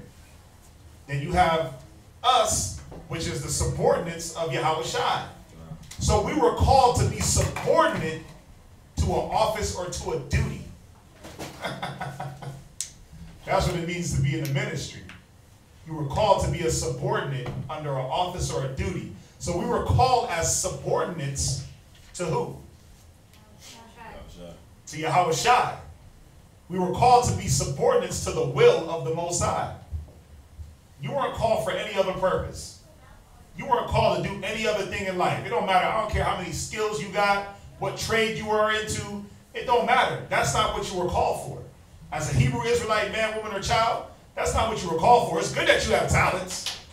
That's good. That's all fine and dandy. I'm not taking away from nobody's talent. But what was your calling? Because I'm going to ask this. Does your talent bring forth and promote the will of the Most High? That's for each individual to answer. Does your so-called talent, if it is a talent, and let's look at it like this. Is your talent a real talent or is it a job? We got to be clear, man. Like, we got to look at things real. Come on. You work a job. Is that a talent? And then does your talent promote the will of the Most High? Not the way you want to do it, but the way it should be done. The way the Bible says do it. In unity, in building, with structure. I know. There's brothers out there that, well, you know, I'm able to do this, and I'm able to talk to people, and I'm able to do this and do that. I get it. Your profession allows you to be free to talk to people and teach them. But did you ever free yourself up to be taught? Did you ever free yourself up to have the old man ripped away and be engrafted into the new man? Was your obedience ever fulfilled to the point now you can avenge disobedience? And then you got to ask yourself, yeah, I be out there teaching and I be out there trying to hit people with the word and check this and check that. But how come it's always you get into fights with people and you're disgruntled and people don't want to be around you and people look at you like, why are you using the Bible like that? Because why? You didn't learn how to bring forth the ministry. You didn't learn how to bring forth the word. I remember we was talking about this scripture, I think it was last night. Uh-huh. Yeah, that's talking about it. Or maybe it was the night before last. That's not. When the dudes was trying to cast out devils, and the demons told him like Peter, we know, you know, start naming out the. Yeah, he said Peter, we know, we don't know you. We don't know you. Why though? Yeah, well, he probably wasn't. His obedience probably wasn't fulfilled. Is what I'm guessing. Being at a ready to avenge all disobedience when your obedience is fulfilled. See, you can't say that, oh, I'm doing the will of the Most High, but do it the way you only want, and do it the way you think it should be done. Is it being done according to the standard? See, the standard was, wait a minute, I know I'm living my life, living the dream, the American dream. Wait a minute, stop doing the American dream and do the will of the Most High. How is that done? Well, I got to first cast off all the workings and doings of the former life. At least for a moment. Everything we did in the former life ain't wicked, let's be real. But you got to stop and give yourself a chance to renew that new man and get rid of the old man. See, even some of our good doings in that old man conjure up demons. Y'all get that? Yeah. Some of our good doings of the old man conjure up some of them old ass demons in you. And you wonder why you can't be clear of certain things. You wonder why you can't move forward. Everybody else is like the road runner, and you like the little tortoise. And then you wondering why am I not moving fast enough? Well, because you didn't take the right method and procedure to get running. What you got for ministry? Ministry. The act of ministering, service, aid. Wait, what? What is it? The act of ministering, Service. Service. So you're at somebody's service. Go ahead, what else? Aid. Aid. You're an aid. Read. Instrumentally. Uh-huh. The office or functions of a minister of the gospel. Go ahead. The body of ministers of state or the chief officials of the executive government. Uh-huh. Duration of office of the minister, civil or ecclesiastical. Ecclesiastical function? They don't say function. Oh, go ahead. That's the end of the definition. Right. I got ecclesiastical function. Agency or service of a minister of the gospel or clergyman in the modern church of priests. So it says agency, service, aid, interposition, instrumentally. So what this definition is letting us know is that you are at a service. A minister is at the service of the people. Watch, we're going to get the scriptures on it. Because the definition is not like a deep definition. It ain't going to, but we're going to get the scriptures on it. Go to Ephesians 4 and verse 11. And like I was saying earlier, everyone wasn't made an apostle. Everyone wasn't made a minister. Everyone wasn't made a disciple. But you do and have to understand that. What is your position? What were you called for? And fulfill it. Watch, read Ephesians 4 and verse 12. 12? Uh-huh. Ephesians chapter 4, verse 12. Verse 11. Verse 11. And he gave some apostles. Read. And some prophets. Right. And some evangelists. Come on. And some pastors and teachers. Right, so you see that there's different levels of your calling. Some were apostles, some were evangelists, some were pastors, some were teachers. Go ahead. For the perfecting of the saints. For the what? Perfecting of the saints. So think about it. How can you perfect something if you weren't perfected yourself to a level? It don't work, right? How can you be the example of perfection if you didn't allow yourself to be perfected, if you didn't follow? How does it work? Somebody explain it. How can you try to perfect someone if you're part-time? If you're part-time perfected, how does it, like, somebody break it down to me, please. I need answers. I'm tired. It's impossible because the perfecting is putting it all together, which means there's no gaps. You're completely locked in and learning everything you need to learn to become perfect in your office. And the perfecting don't stop. See, the perfecting is, all it is this. I got one talent, I flipped it to another talent. I don't have that talent, but I'm going to get this talent and flip it to this talent. But it's all working towards the will of the Most High. The perfecting don't stop until Yahushua comes and makes us truly perfect. So for us to sit back and, oh yeah, well, I'm good, I'm perfect. No, you're not. We're working towards it. But some brothers, some sisters, man, it's like they're expecting to be in this perfect zone, this perfect mind, but they haven't given themselves to the refining. They haven't given themselves to what makes one perfect. Read on. For the work of the ministry. For the what? For the work of the ministry. Go ahead. For the edifying. For the what? For the edifying. Read on. Of the body of Christ. It's just my household. Of the body of Christ. Well, I'm edified, so I'm good. For the body of Christ. That's what it was about. You were supposed to work for the edifying of the body. The bringing forth fruit that it shall remain. The renewing into the image of Yahushua. Y'all understand that? Go to Matthew's 20 and verse 28. So, now that we understand you have to give yourself, first of all, now that we understand that you were called, what you were called for, and that we were made ministers, what is the process? What is the process, you ask? How does this all work? How do I become this minister that you're talking about, Quatazami? How does this happen? Well, first, you have to give yourself.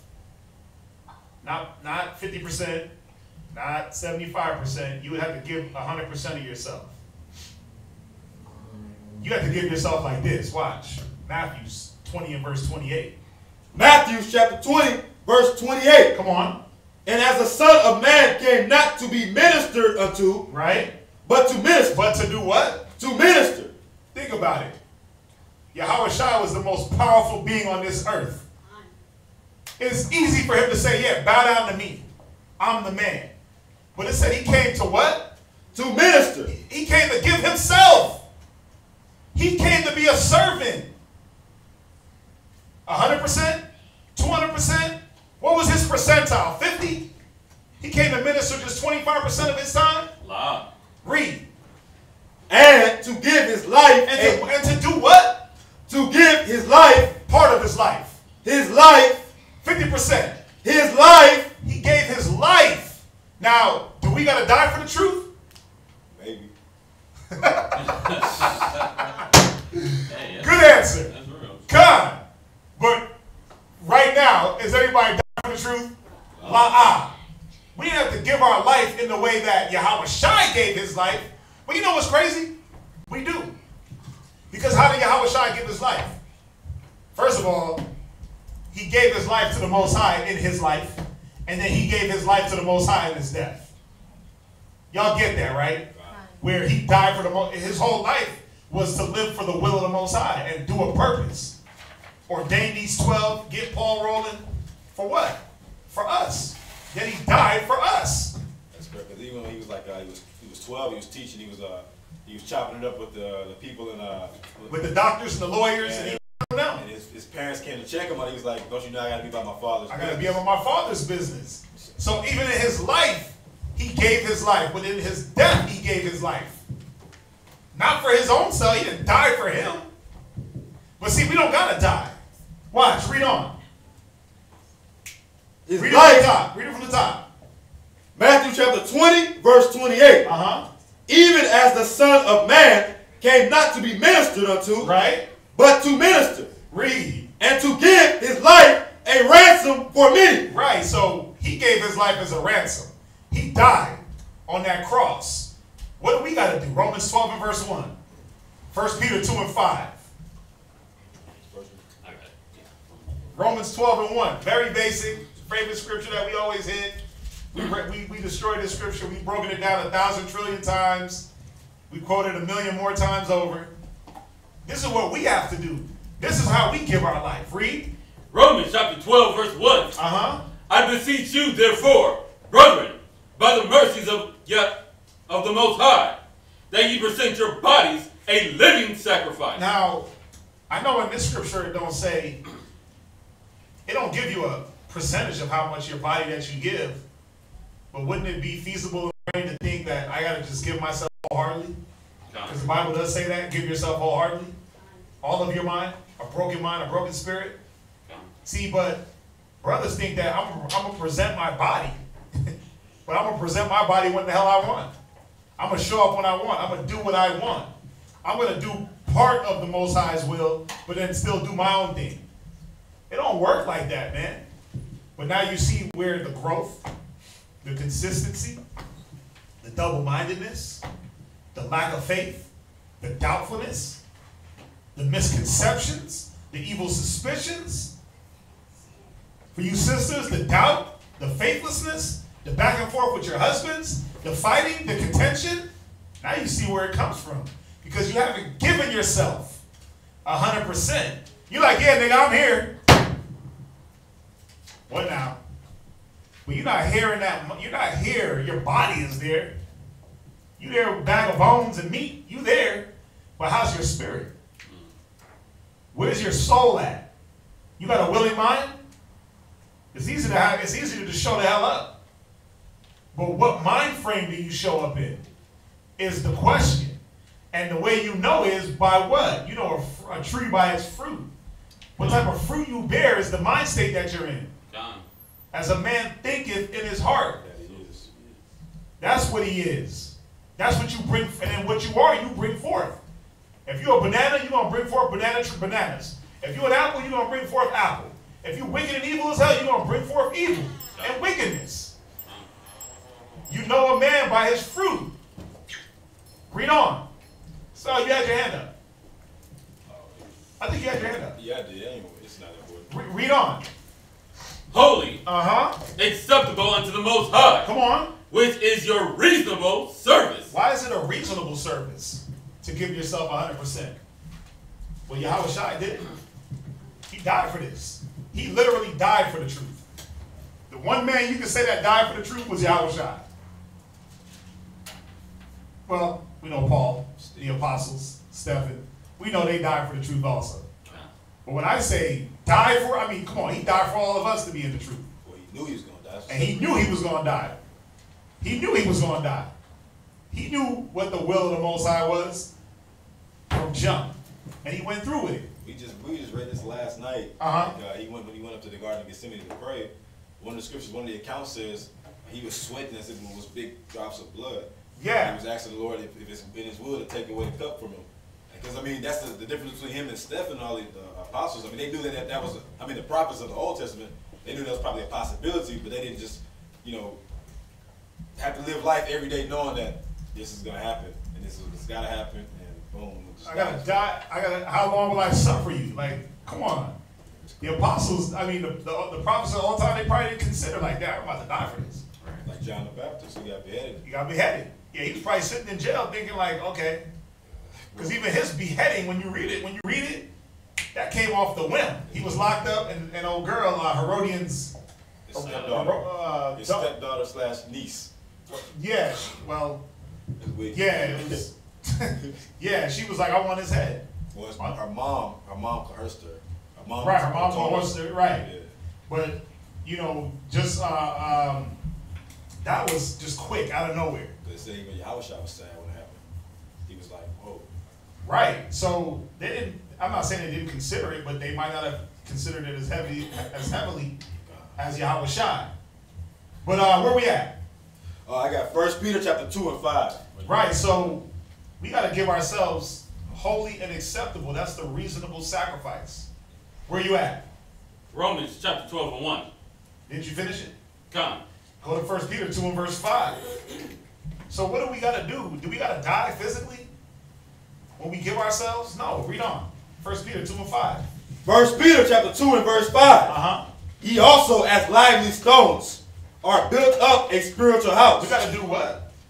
Are built up a spiritual house. Go ahead. And holy priesthood. A what? And holy priesthood. Go ahead. To offer up spiritual sacrifice. So read. Acceptable. Stop right there. How do you know what's acceptable or not if you weren't shown? How would you know what's acceptable? See, let's go to Cain real quick. Didn't Cain know what was acceptable? Didn't the Most High say if you do right, if you do, misquote. Didn't he say if you do good, then evil, good will come to you?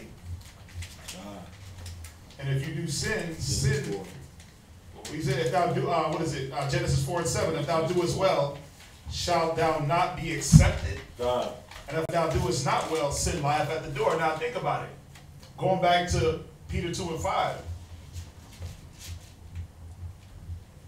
How do we know what's acceptable to the Most High? How would the apostles know what was acceptable to Christ? They had to be shown. They had to learn the correct way. Because, again, you go to church. We all went to church. The one thing we always have to remember, before you were called, what were you pulled from? Were you pulled from righteousness? Who was pulled from a righteous life? You were pulled from a righteous life to live a more righteous life? You were pulled from a righteous, outstanding, glowy life to be shown that, wait a minute, this is how you really live righteous? Come on, man. Let's be real. No one was doing righteousness out there. You were pulled out of the world because the world was filthy and the Most High had a program for you. He had a choosing, a calling for you. But think about it. If you were already doing the calling, why would you have to be chosen? Does it make sense? If you were already doing the calling, why did you have to have somebody show you? If the apostles were already in there doing the right works, why did Yahushua have to say, drop what you're doing and follow me? Follow what I'm about to show you. He could have just said, y'all are righteous, y'all are good, keep doing what you're doing. They had time, right? Wouldn't it have been that easy? And I got a whole multitude following me, y'all are all good. Don't get me wrong, they had talents, right? They had their jobs. But he said, follow me. I need to show you this. So you have to give yourself the way Christ did, step one. Step two, we got to be taught the right way on how to be ministers. We got to be taught the right way on how to serve. 2 Corinthians 4, verse 16. 2 Corinthians 4, verse 16. 2 Corinthians chapter 4 and verse 16. For which cause we faint not. Right. But through our outward, for which cause we faint not, but through our outward man perish. The outward man should be getting destroyed. Through what? Through being shown that your outward man was off. That outward man, that old man, he didn't do things the right way. So every day he's supposed to perish. Every day, sisters, man, when you get with elder sisters or when you're being corrected, it's not to destroy you and oh, you ain't nothing, but it's to show you that old woman, that old way of doing things, for one, it's not in the will of the Father, it's not needed, and it's not going to get you to where you're trying to be spiritually. Go ahead. Yet the inward man is renewed day by day. How? How does the inward man get renewed day by day? What renews him? Well, Proverbs 27:17, if I'm not mistaken, says, iron sharpeneth iron. Right? Gone. So what does that mean? If it says iron sharpeneth iron, what does that mean? Those two iron pieces got to be next to each other to clash. I'm clashing with the other iron, and not clashing in a way of rebellious clashing, but that iron is sharpening. Brothers is sharpening other brothers. How can that happen if you're not with? How can the apostles be sharpened by Christ if they weren't with Yahushua? If they didn't walk with him those whole 3 years? How can they be sharpened into anything? They'd be the same old men. How could their inward men? See, this is the problem. Everyone looks at our outward man like, yeah, I'm good. Right? The scriptures say every man will profess his own good. Somebody give me that. It's in Proverbs. I'll say every man's right in his own eyes. I'll be able to think about that a lot. It says, give me that in Proverbs. It says, every man professes his own good, but a faithful man who can find. I believe it's in Proverbs.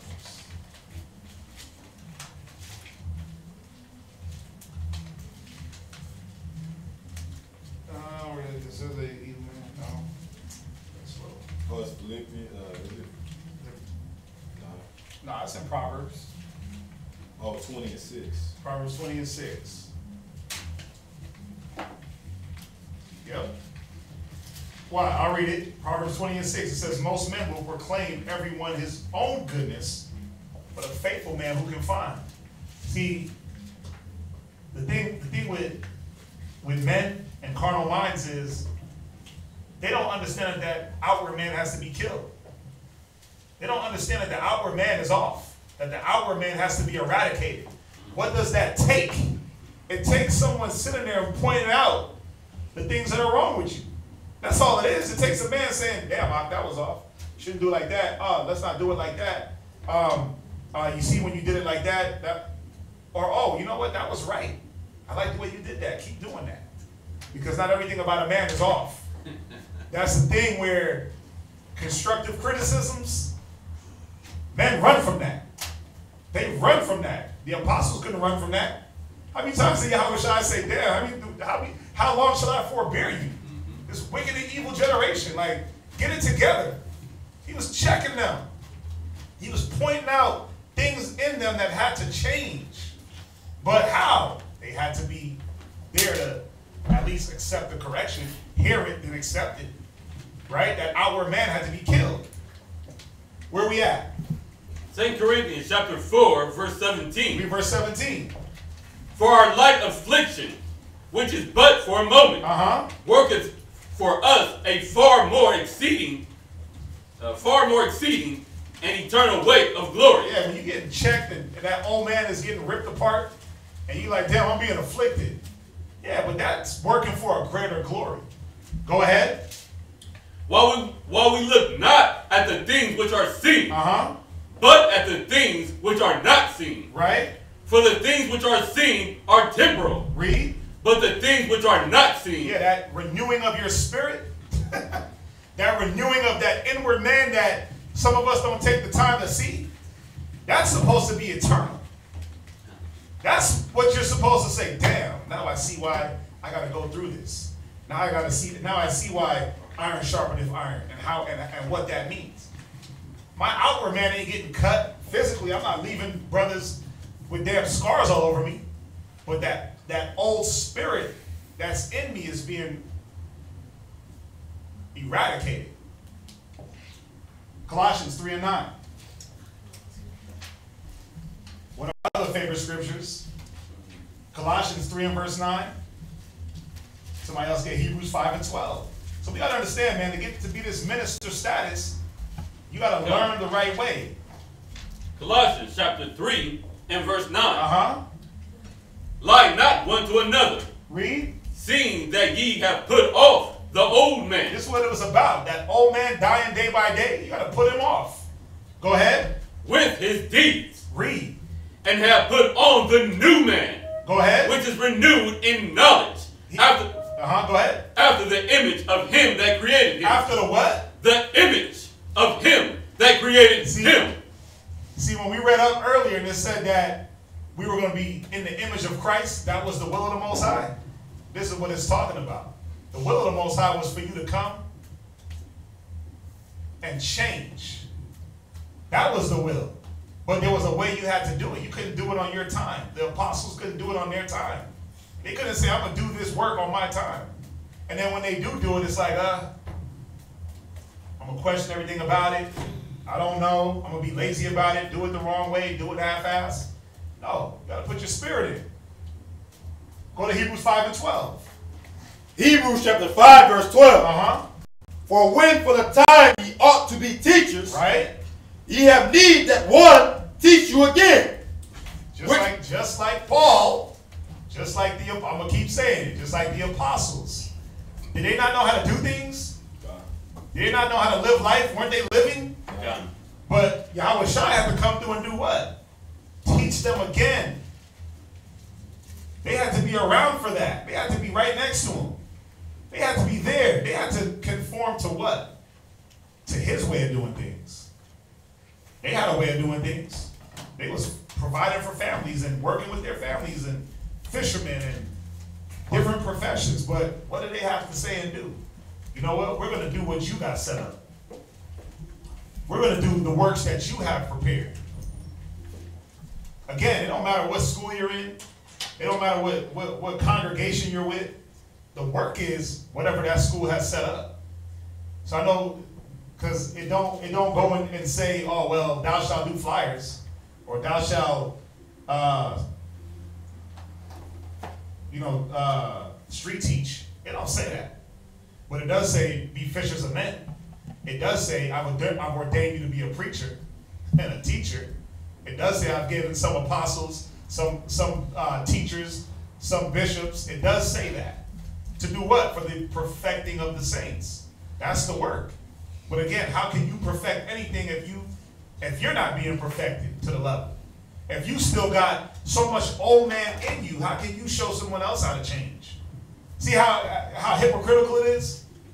It's like, I'm going to be the damn taskmaster over everybody, but nobody can taskmaster over me. I'm going to change at my pace. But I want everything that comes into my circle, I want every rib that comes around, every kid that comes around to be conformed at the drop of a dime. But you got to be the one to say, you know what, let me be the example of that. Let me be the example of change. That's how it works. You can't tell someone to do something that you're not willing to do.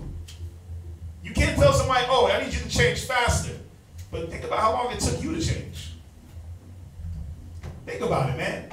Does that even make sense? Don't you lose more people with that way of doing things than gain? Don't you offend more?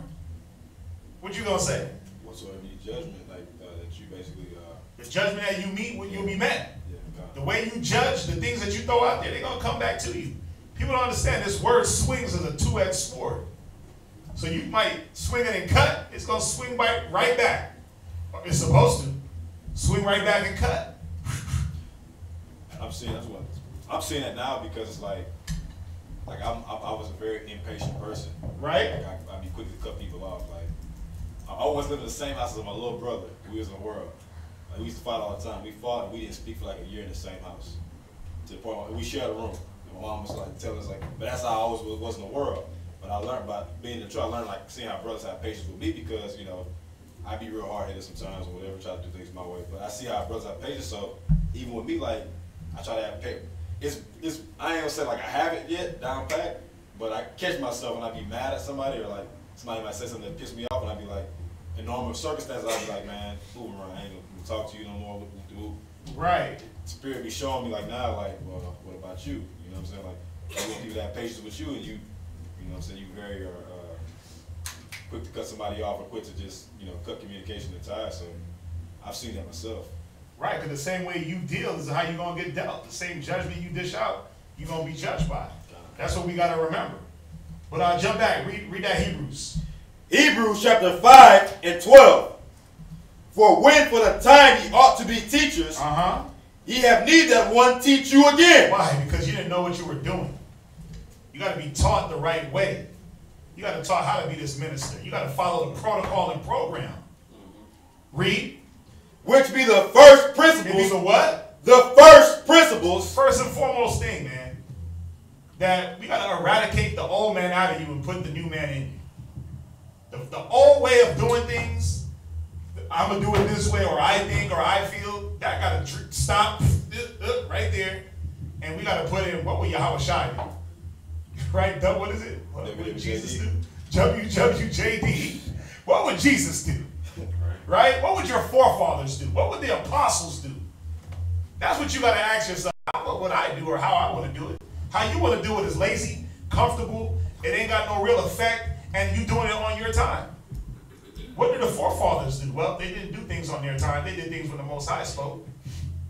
They did things through the proper example. That's how they did things. Read on. Which be the first principles of the oracles of Yahweh. Which be the what? The first principles of the oracles of Yahweh. Go ahead. These are the first principles, man. The first thing a brother and sister got to learn when they walk into any school.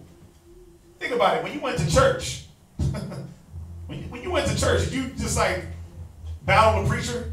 Or did you sit there and praise the Lord just like everybody else? And clap your damn hands and put money in the offering and get dunked in water? Or did you sit up there like, Pastor, you wrong. I don't agree with that. And you start battling the pastor? Or did you sit there and learn? Because you didn't know.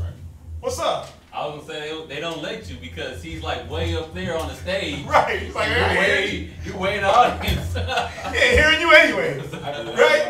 Okay, let's think about any profession. Any profession. Before you worked at AT&T, did you have to shut up and listen? To learn how to install cable? You had to learn what it is you were doing. You had to learn what is coax cable, what is T1 cable, what is the difference, what is this? You had to learn all the tools of the trade. And then what? Then you have to go out and do it, right? Right. It's just like I remember I worked at Time Warner Cable, and then I went for a job at Comcast. They didn't give a damn what I knew. They were like, you're going to sit in training and learn our way of doing it. Even though they both deal with cable, internet, and phone, guess what? We have a way that we do things. You might know all the cable jargon and coax and VoIP box, and you might know Ethernet cable and internet modem. You might know all that. Reset the cable box, hold down the pocket. We don't care. Guess what you're going to do? You're going to go through our 6 weeks of training. We don't care what you know. You don't step into any establishment that you don't know a damn thing about and then act like you know. You have to go through the program so that you know, so that you do things. It's all about doing things the right way. And then usually the person that steps in with the mindset of, oh, I already know this, they don't actually get to grasp the new information that's being laid down. Nope. Because because they're like, oh no, this is the way I normally do it. This is the way it's supposed to be done. The way they do things is like that. Yeah. Like I don't like the way that's being done. I'm gonna do it my way. Right. And then you trying to do your way in a different system, and guess what happens, man? You make mistakes. Yeah. This is where we make mistakes at. This is where we offend people. This is where we lose people. It says, "He that is wise winneth souls." This is where we lose souls, man, because we're not understanding that the way you did things 30 years ago can't apply to today. It's 30 years difference. The way you did things last year don't apply to today. The way you did things in your house don't apply in the Most High's house because it might not be right. Now, is every single thing wrong about a brother or sister? No. No. Because we do come with good qualities. We do come with good about us. You keep that good, but the bad, the lazy way, you know, the autopilot way, the faithless, I don't know way, or the cocky, I'm the most cockiest dude on the block way. This is the way that, like, that's where the things have to be changed. Where you at? Read on. And are become such as have need of milk. They need what? Need of milk. Come on. And not of strong meat. 1 Peter 2:2. Because what is the milk for? What is the, if you're coming into a whole new way of doing things, you're a baby in the industry. It don't matter what industry you are. When you go be a fisherman, right? What do they call you? When you're a rookie, they call you a greenhorn. I was a deckhand, I think. Or a deck, but it's called a greenhorn. That's the terminology for it. You're green. I try to forget that part of my life. God. But that's what they call them. They call them greenhorns. Because you're green. You're green. You're new. When you say somebody's green, they're fresh. They're new. It's a new experience. So you're like a baby. So you need the little bit of milk to do what? 1 Peter 2 and verse 2. 1 Peter chapter 2 and verse 2. Uh-huh. As newborn babes, desire the sincere milk of the word. What is the milk for? Read. That ye may grow thereby. That what? Ye may grow thereby. Yeah, so you can grow the hell up and grow the right way. Ecclesiastes 8 and verse 8. Where does the milk come from? Where does the sincere milk come from? And it doesn't matter whatever industry you're in. To be the best doctor, what do you go to? Medical school. You go to medical school, but who do you deal with? You deal with the brand new. You deal with the intern. When they're training doctors, do they put an intern in there to train doctors?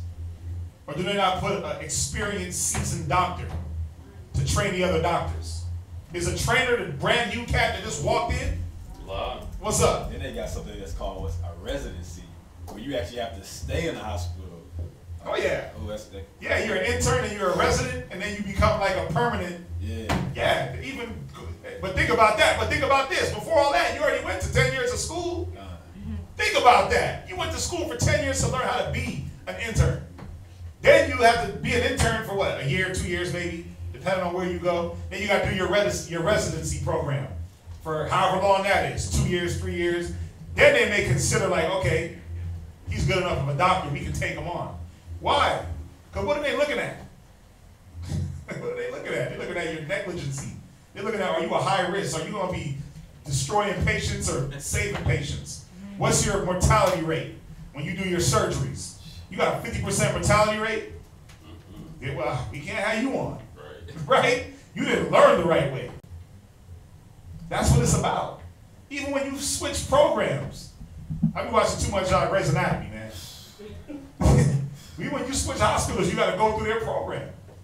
Unless you're just the top of your tier, then that's different. They might be bringing you on to teach their people, but it don't work like that all the time. But when it comes to being this minister, we got to learn how to do it because we don't know how. We don't know how to do it. We don't do it the right way.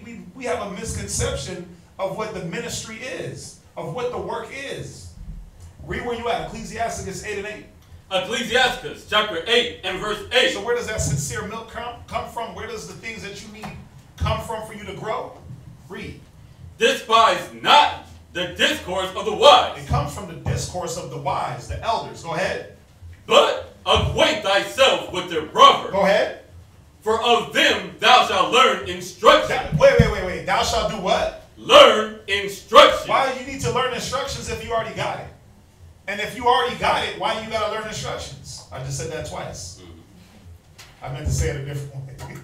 But think about it. If you already had it, why would you have to learn the instructions on how to do it? Well, because your way may not be the right way. It may not be needed at the time. The discretion is not there. So you learn instructions on how to do things the way it needs to be done in that situation. Go ahead. And how to serve great men with ease. And how to do what? Serve great men with ease. See, a minister was a servant. This is what it was about. It was about you being a servant. If you can serve great men, then you can serve anybody. Well, you have to be taught how to do it. Read verse 9. Miss not the discourse of the elders. Come on. For they also learn of their father. Can you see the process? The elders learn from their elders, and from their elders, and then from their elders. It didn't say they learned from the new kid on the block. The new guy that came in, they just took his way and ran with it. It said that's how they learn. So you see how there's a method, there's a way of doing things the right way. You learn from the elders. Why? What do they have over the new guy? Experience. They got the know-how. They got the do's and don'ts. If I step into any field, I'm not going to go to the cat that's been there a year. I'm going to go to the 30-year vet. Because he's going to tell me the do's and don'ts. He's going to give me all that he's seen. And guess what? The 30-year vet, he might be, you know, you got them guys that work in like the oil field, and they work certain jobs, and they're just like jaded, and they're just disgruntled. Right? They're like, yeah. They know the right way to do everything, the wrong way to do everything. They know the shortcuts. But they'll tell you, nah, don't do it like that, do it like this. Do it like that, do it like this. Why? Because they should want you to succeed. But in this ministry, in this work of the Most High, we definitely want brothers and sisters to succeed. So we're going to give you all of our good and bad experiences, but you got to be there to not miss the discourse. A discourse means that we're talking, right? How can you get the discourse if you're doing your whole other thing? You're doing your own will. You're doing things the way you want. You don't get that discourse. And then when the discourse that you do get, it might not be as potent as the discourse that the brother is getting that's always around, the elders. You can't blame nobody for that, but that's on you. That ain't on the brother that's always there or the elder that's always teaching. The word is always going out. Just like Yahweh Shai. Did he not always teach? The multitude? Again, who always got it? The ones that decided to say, you know what? Teach us. Show us. We're here to learn. That's who got it. Why do you think Yahweh Shai said, cast not your pearl to swine? Because why? Not everybody's going to take to what was being thrown out. He was always there to give it. He was always there to minister the word and dispense it, right? He didn't discriminate like, oh yeah, you too fat, you too ugly, you too slow. He didn't do that. He spoke the same to everybody. The only ones that got it were the ones that took the time to say, you know what? Let's go find out what he's talking about. Y'all get that? Read on. And of them thou shalt learn understanding. Go ahead. And to give answer as need required. Go to 2 Timothy 2 and 2. These are basic scriptures that we always hit, man, when it comes to the learning curve and process. 2 Timothy chapter 2 and verse 2. Go ahead. And the things that thou hast heard of me. So this is the thing now. Now that, go ahead, read on. I'm jumping. And the things that thou hast heard of me among many witnesses. Read. The same commit thou to faithful men. So now that you've heard the word and been conformed by the word, now that you've been taught, you're looked at as a what? A faithful man. You looked at as a faithful man. What was this faithful man supposed to do? Read on. Who shall be able to teach others also. Yeah, you were supposed to take what you learned. You're supposed to take, not just, oh, I got 1,000 Bible scriptures. But you were supposed to take methods and the wisdom and the way things were done, the do's and the don'ts, and say, I'm going to apply it to this situation. Oh, we can open up this business. Why should we? Why shouldn't we? Well, from past experience, if we did it like this, it failed because da-da-da-da-da-da. But then it was successful because we did it like this. See, it's like little small things like that where brothers and sisters don't look at. Like, what are we here to do? Build for ourselves? Build the kingdom? Or build our kingdom? Are we supposed to continue to build Esau's kingdom? And these other nations and be mental, physical slaves to them? Or are we supposed to be saying, okay, how do we build our kingdom? What practices do we need? What acts do we do to promote building of our kingdom? Well, there's a lot of different acts. The first act is to be selfless. That's the first and foremost. Be selfless. Selfless. Give yourself. Learn a new way. And all you're doing, when I think brothers and sisters think that when I'm learning a new way, I have to totally eradicate myself out of the equation. No. You can learn a new way and still take some of the things that you already came equipped with, again, your talents that you have, and add on. That's what it's about. Because again, you might not have the way of doing something completely, but you might have some know-how. You might not know how to run a business totally, but you might know how to run a part of a business. Or you might know some things of a business. Are you supposed to just say, well, I'm going to just forget all that? No, you keep that. But then you add the other things that are being shown unto you. So now you're more of a complete man. That's the perfecting of the saints. What's up? Yeah, and you can't just take like what you already know and feel like you're just going to add it, interject it, without discoursing with the elders first. Right, because what you already know might not be good for that. It might not be applicable for that situation, that time. That's the thing. Like, we got to know how, but that's the whole part of teaching. Being taught again is being shown when to and when not to. When to do things in what season. Yeah, there's a season and time for everything, right? But do you know how to discern the season? Yeah, it does say there's a time to kill, but guess what? Just because you're ready to kill, does that mean that's the time? Wow. But see, that's where being taught again comes in. Because you might know that there's a time to kill. Mm-hmm. You know that, but do you know when that time is? You see where the discourse of the elders, they might say, well, yeah, there is a time to kill, brother, sister. But right now ain't the time, and this is why. They'll back it up. Where you're just thinking, yeah, the Bible says it's time to kill, time to heal, time to love. It does say that. But do you know how to discern the times? Where we at? 2 Peter chapter 2 and 2. 2 Timothy 2 and 2. Read on. Verse 3.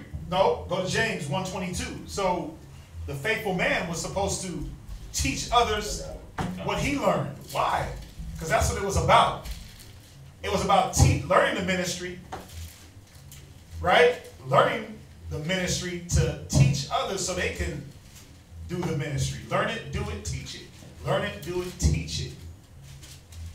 Learn the work, do the work, teach the work. If I'm just walking into this school and every day after class, or excuse me, every day before class we go do flyers, what did I have to learn? How to do flyers. So that one day I can be put in charge of running flyers. That's all it's about. So that the cycle never stops, it keeps going. So that there's always someone available to do what?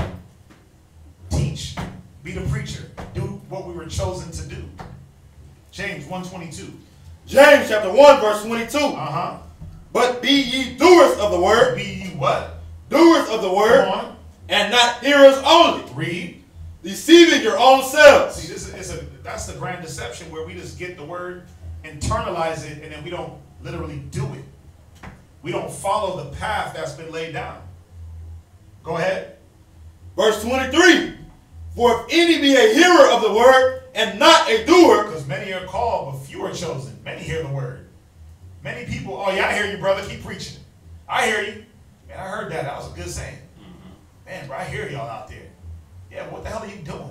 Are you doing what you heard? Or are you just hearing? That's it. Read. He is like unto a man beholding his natural face in a glass. Go ahead. Verse 24. For he beholdeth himself and goeth his way, and straightway forgetteth what manner of man he was. Go ahead. Verse 25. But whoso looketh into the perfect law of liberty and continueth therein, he being not a forgetful hearer. Being not a what? Forgetful hearer. But this was the point, man. When you heard and you didn't do, you start to become forgetful. Like, damn, what was that? Man, I didn't get that. Oh, I didn't hear that. Yeah, well, because you know why? You weren't practicing doing the work. Once you rehearse the righteous acts and keep rehearsing, there's no longer a forgetfulness. Go ahead. But a doer of the work. But a what? A doer of the work. Doer of the work. Again, what is the work? The work is whatever is set down by whatever school, congregation, camp, whatever the hell you want to call it. Whatever was there before you rolled up, that's the work. Whatever was there before you rolled up that promoted righteousness, promoted that we're Israelites, promoted building of the kingdom, promoted us getting the hell up out of here. That's what that's about. That's the work. That's the work. So whether it be flyers, whether it be street teaching, whether it be we come here and we do drilling, whatever we had set up years before brothers and sisters came in, whatever we have set up now that when a new brother walks in tomorrow, that promotes his growth, his building, him being able to lead his family, teach his children, him being able to build another brother, him being able to bring forth fruit that don't wither, that's the work. So whatever you want to call it, ask yourself. This is what you got to ask yourself.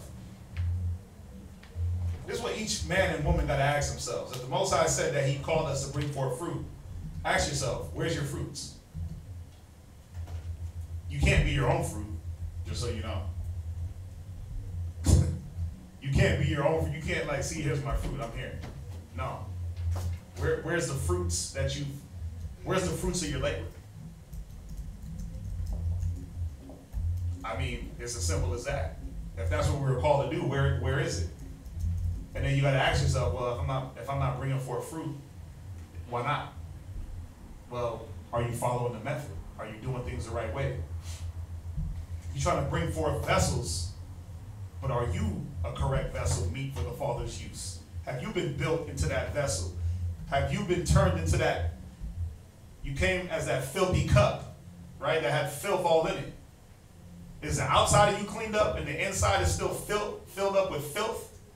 Or have you cleaned the outside and the inside of the cup to be ready to have that new knowledge poured in so you can pour out to the next man? You got to ask yourself. Read on. Verse 25, second to last precept. But a doer of the work, this man shall be blessed in his deed. Right. A doer of the work is going to be blessed. He's going to bring forth fruit. He's going to be meat. He's going to be a vessel meet for the master's use. John 13:13.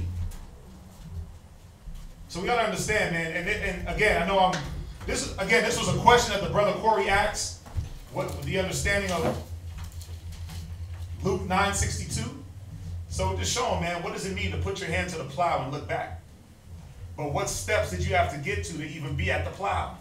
Well, you had to be chosen. You had to know you were chosen, what you were chosen for. Read on. What was the verse again? John 13:13. St. John chapter 13 and verse 13. Ye call me master and Lord, and ye say well. Right, Yahweh Shai, red letter Bible. Yahweh Shai is speaking. He said, you call me master and Lord, and you're damn right I am. Read. For so I am. Read. If then your Lord and master have washed your feet, ye also ought to wash one another's feet. Because what is he doing? He went from Lord and master to what? Servant. Minister. Servant. Yeah. See, the Son of Man did not come to be ministered unto, but to minister. He gave us the perfect example. What was it? Wash the apostles' feet. Be there for the brothers. Bear one another's burdens. Right? The strong shall bear the infirmities of the weak. Read on. For I have given you an example that ye should do as I have done to you. Read. Verily, verily, I say unto you, the servant is not greater than his Lord, neither he that is sent greater than he that sent him. Read. If ye know these things, happy are ye if ye do them. Wait, if you hear them? If ye do them. I heard the brother say that. If ye do them. Yeah. These are the things that we were supposed to do. These were the things that we were supposed to do. Romans 2:13. Romans chapter 2 and verse 13. Luke 6:47. Go ahead. For not the hearers of the law are just before Yahweh. You see that? Not the hearers of the law are just. Who's just before the Most High? Read. But the doers. But the what? The doers. Yeah, you got to do the law. You got to do what is commanded. Yahweh Shai said, if you love me, do what? Keep my commandments. He said, if you love me, keep my commandments. But he said, if you love me, feed my sheep. But you just going to feed the sheep any old way that you want? You going to give them the wrong feed? Yeah, I'm here to feed y'all what y'all need. They don't know what they need. They're just ready to be fed. You got to know what they need. But you got to be fed yourself and shown this is how you feed the sheep. Not just I'm going to show up and feed them because I'm commanded to. I'm just here to feed the sheep. You didn't give them enough feed. You gave them too much feed. That sheep right there needed milk. You try to stuff grain down his throat. Now he's choking and dying. See, all these things have to be taught to us. Go ahead. But Luke 6:47. Luke chapter 6 and verse 47. Uh-huh.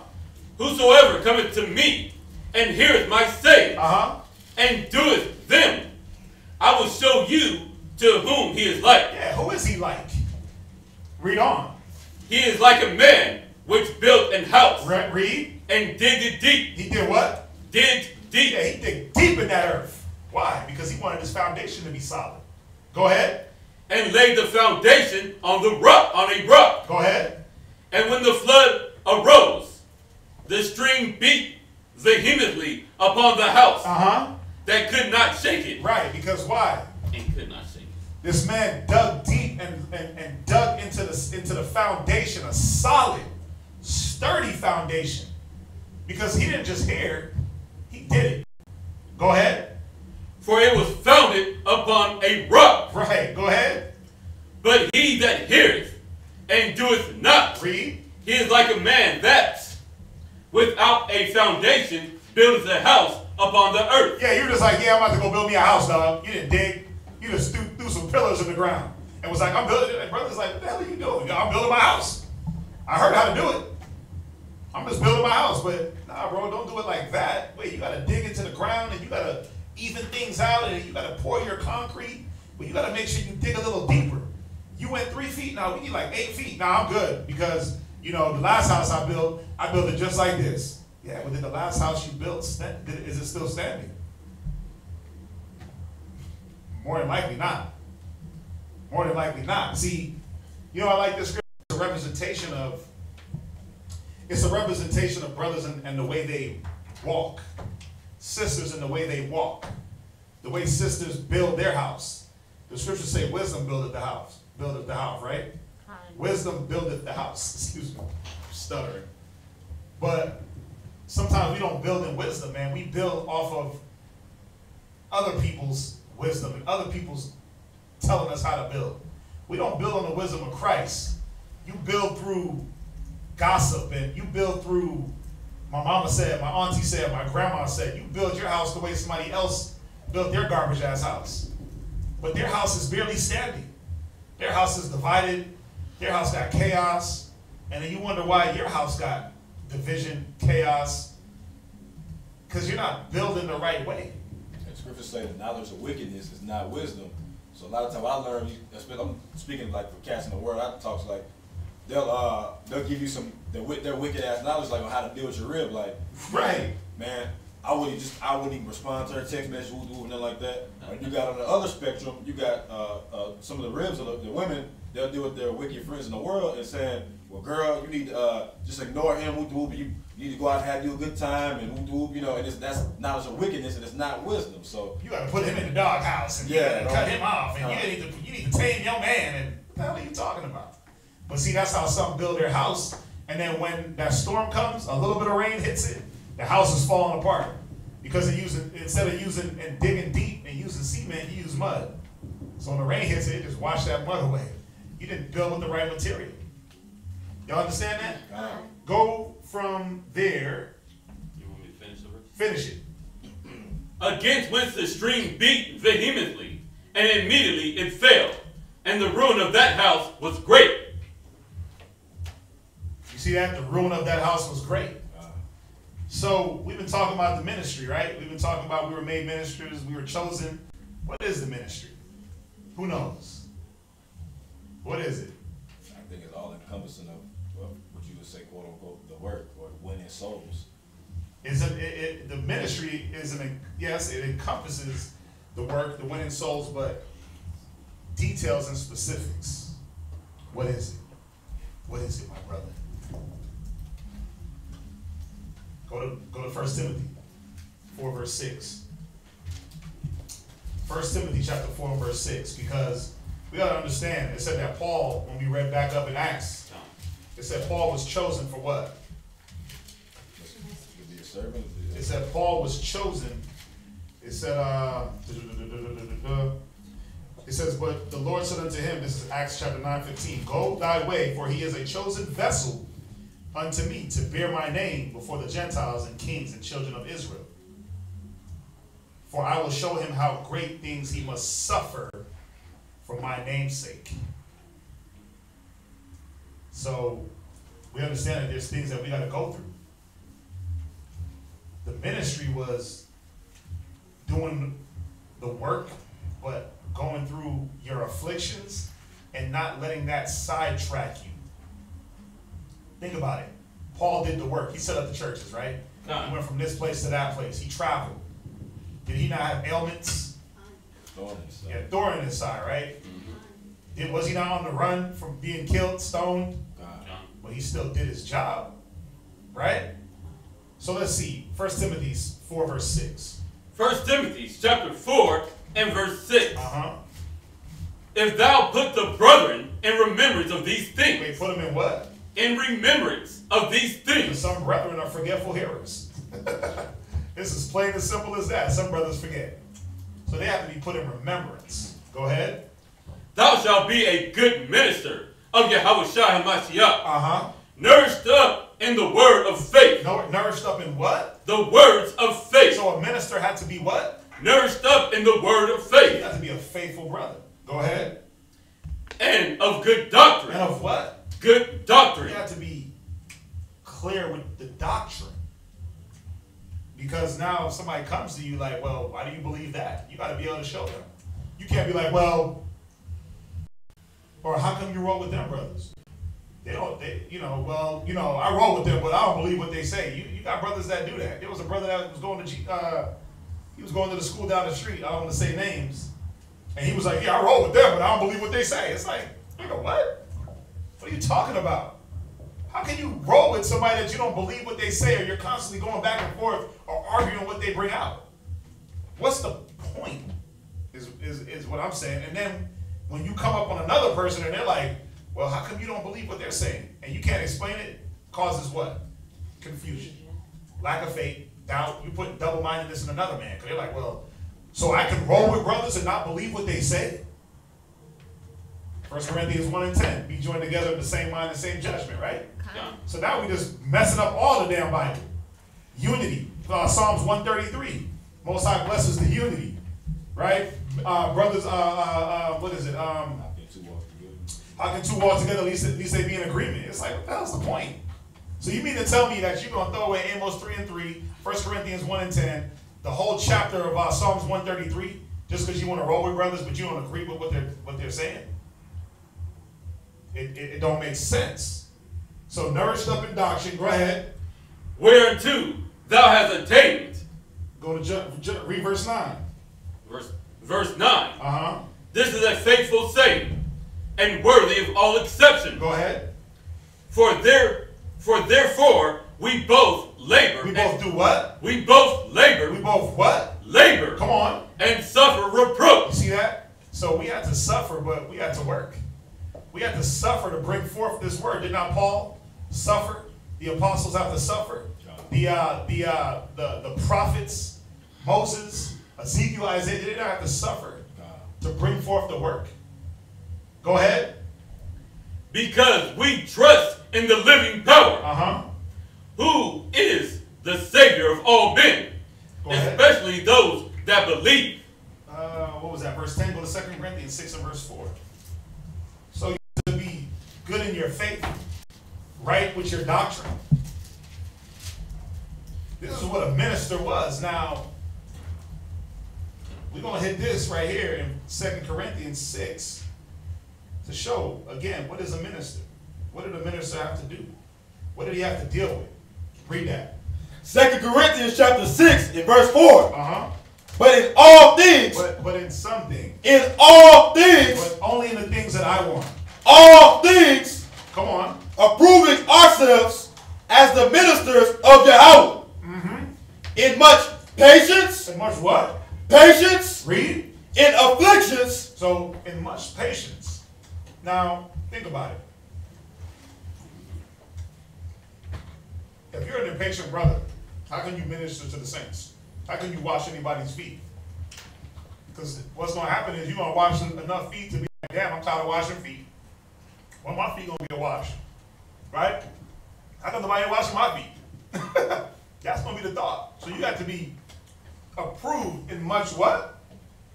Patience. So if you didn't have patience, what had to happen? You had to be taught patience. How? How? Somebody that was patient, you had to sit next to him and learn how to be patient. Read. In afflictions. In what? Afflictions. You had to go through afflictions. Like Paul, like the apostles. They were afflicted daily. Yahweh Shai. He had no place to lay his head. He was always on the run. You were afflicted. Go ahead. In necessities. In distresses. In necessities. You know why I like this scripture, man? Because it's showing us that, think about it. Romans 12:1 says, give yourself as a living sacrifice. So when you accomplish that giving of yourself as a sacrifice, that means that you will already know I'm gonna go through all this. I'm gonna be needing stuff and I ain't gonna have it. Right? I gotta be patient because niggas are gonna test it. I'm gonna be afflicted because I'm going through what Christ went through for this word. Right? What else we have to go through? Read. In stripes. In what? Stripes. Ain't nobody getting whooped to bring forth the Bible. Ain't nobody going up on them corners, street teaching, and they coming out with the whipping. I'm gonna give you 40 stripes. They ain't doing that. Well, you get other stripes. Go ahead. In imprisonments. Ain't nobody getting in prison. But some are. Some are. I'll give y'all one little way. We ain't going to work, we ain't going to jail for the word. But it's something simple like this. You might catch a little ticket, right? You might catch a little speeding ticket, and you ain't got the money to pay. What they hit you with a warrant, what you gotta go do? You ain't got the money to pay it, so you go sit it out. So some brothers are going through that. Why? Because they gave themselves up as a living sacrifice, not trying to do their own will, not trying to make sure their pockets are fat to be able to take care of dumb things like tickets, because they ain't worried about that. They're like, I want a mission. Me, I don't worry about that. I'm riding dirty now. I'm riding filthy right now. You know what I mean? And I don't think about it, man. I'm like, listen, I'm going to work. I'm going to the school. I'm going to do the will of the Most High. If I got to get arrested for that, then so be it. If I catch a ticket for that, then all it is just testing my patience. Do I want a ticket? No. Put that out there right now. I don't want to deal with that. I don't want a ticket. But I understand that if it happens, I know what I'm doing. I know what I'm doing it for. Am I going to go out and make sure that I got billions of dollars and I'm ready to take that ticket? No. Because if I get a ticket right now, I damn sure can't pay it. I might have to go sit him out. So I'll be right here with Paul in imprisonments. I'll go sit out for a damn day, right? I'll see y'all in a day. I'll see y'all in 24 hours. But it's easy to say, you know what, well, I got to make sure that I'm not riding dirty. I got to make sure that this. I got to make sure that that. And then what does it do? You start making sure that you're good. But then what happens is what the Most High wants starts to lack. See, that's what we got to understand. It's as simple as that. I got to make sure that this, and this.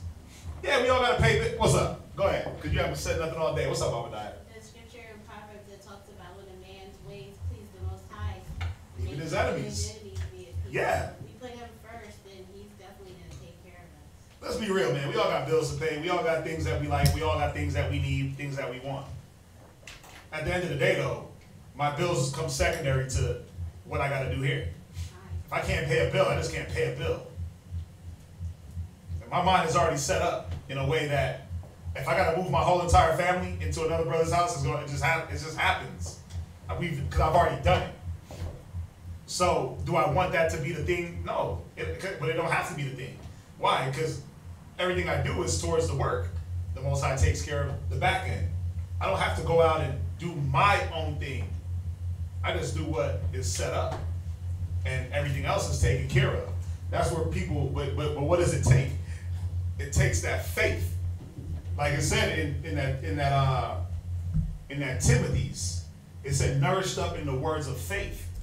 You got to be nourished in faith to know that. Listen, if I'm doing the will, if I was called for a purpose, the faith is that the Most High is going to take care of me. Did he not take care of Paul? But Paul is telling us right here that the only way to be approved as a minister is you got to go through these things. Some of us run. Some of us don't want to go through some of these things that Paul was mentioning. Read on. In tumults. Right? Because they're going to be trying to come up and come up against us. Right? Go ahead. In labors. Wait, in what? Labors. See, but you got to do the work. This ain't the work going through it. You got to still do the work of the evangelists, the apostles, the teachers. You got to teach and go through afflictions. You got to teach and be in damn jail. You have brothers that did get locked up, not for nothing wicked, but for the same thing I was saying about not being able to pay a ticket. They have to go sit out. Well, what were they doing? In there teaching the word. So when that brother came out, what did he do? He ended up in the damn school. Go ahead.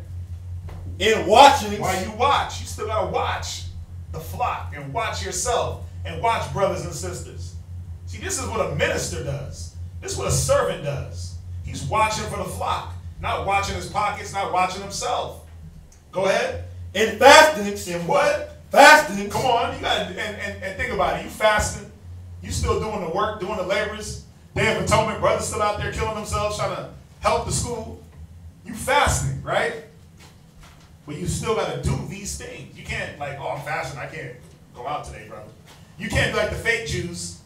It's Rosh Hashanah or whatever Day of Atonement, and what they do, they make sure they shut their whole business down because they're fasting. It's like, nigga, we still open, because even though we fasted, we still gotta labor, and we still gonna be afflicted, and we still gotta watch. We can't, oh, I'm gonna fast. I'm gonna just go sit home in the closet in the dark. Nah, bro, we still gotta watch for Satan. I'm gonna sleep it out. Yeah, I'm gonna sleep the fast away, like the Muslims do. They slip. They do their little 40 days of fasting, but guess what they're doing? They're sleeping half that time away. They fast. I don't know if y'all know, they fast during the day. For Ramadan. But guess what they do during the day? When you go to these Middle Eastern countries, first of all, nothing opens up until about 2 o'clock in the PM. It's so hot.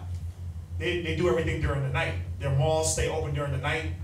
So during the day they sleep. So they're sleeping during their fast, man. I don't respect that fast. Sorry. I don't. Because guess what? When we fast, we working, we laboring, we putting it in. If I go on a fast right now for a week, you think I could be like, well, can't do the work of the Most High this week because I'm fasting for myself. Shut up. I'm fasting for y'all. I'm fasting for y'all, man, for me to get better, to be here for y'all. You see how that works? Read on. By pureness. Come on. By knowledge. So a minister got to be knowledgeable, but he got to be pure in his knowledge. Go ahead. By long suffering. Wait. By what? Long suffering. Yeah, you got to be able to long suffer. Meaning you got to go through things longer than you think you should be going through it. You got to long suffer, man. You got to be patient enough to say, you know what? I know why I'm dealing with this. I know how I'm going to deal with this. Go ahead. By kindness. Read, and you got to be kind while you go through all this. See, all these things, it's easy to have 1 or 10 and not 1, and then you just negate. Because you can fast and labor and do all that all you want, but if you ain't kind, if you're going through your fast and you get all peeved about it, and then you start taking it out on brothers and sisters because you're agitated because you haven't eaten and blah, blah, blah, blah, blah, what's the point of you fasting?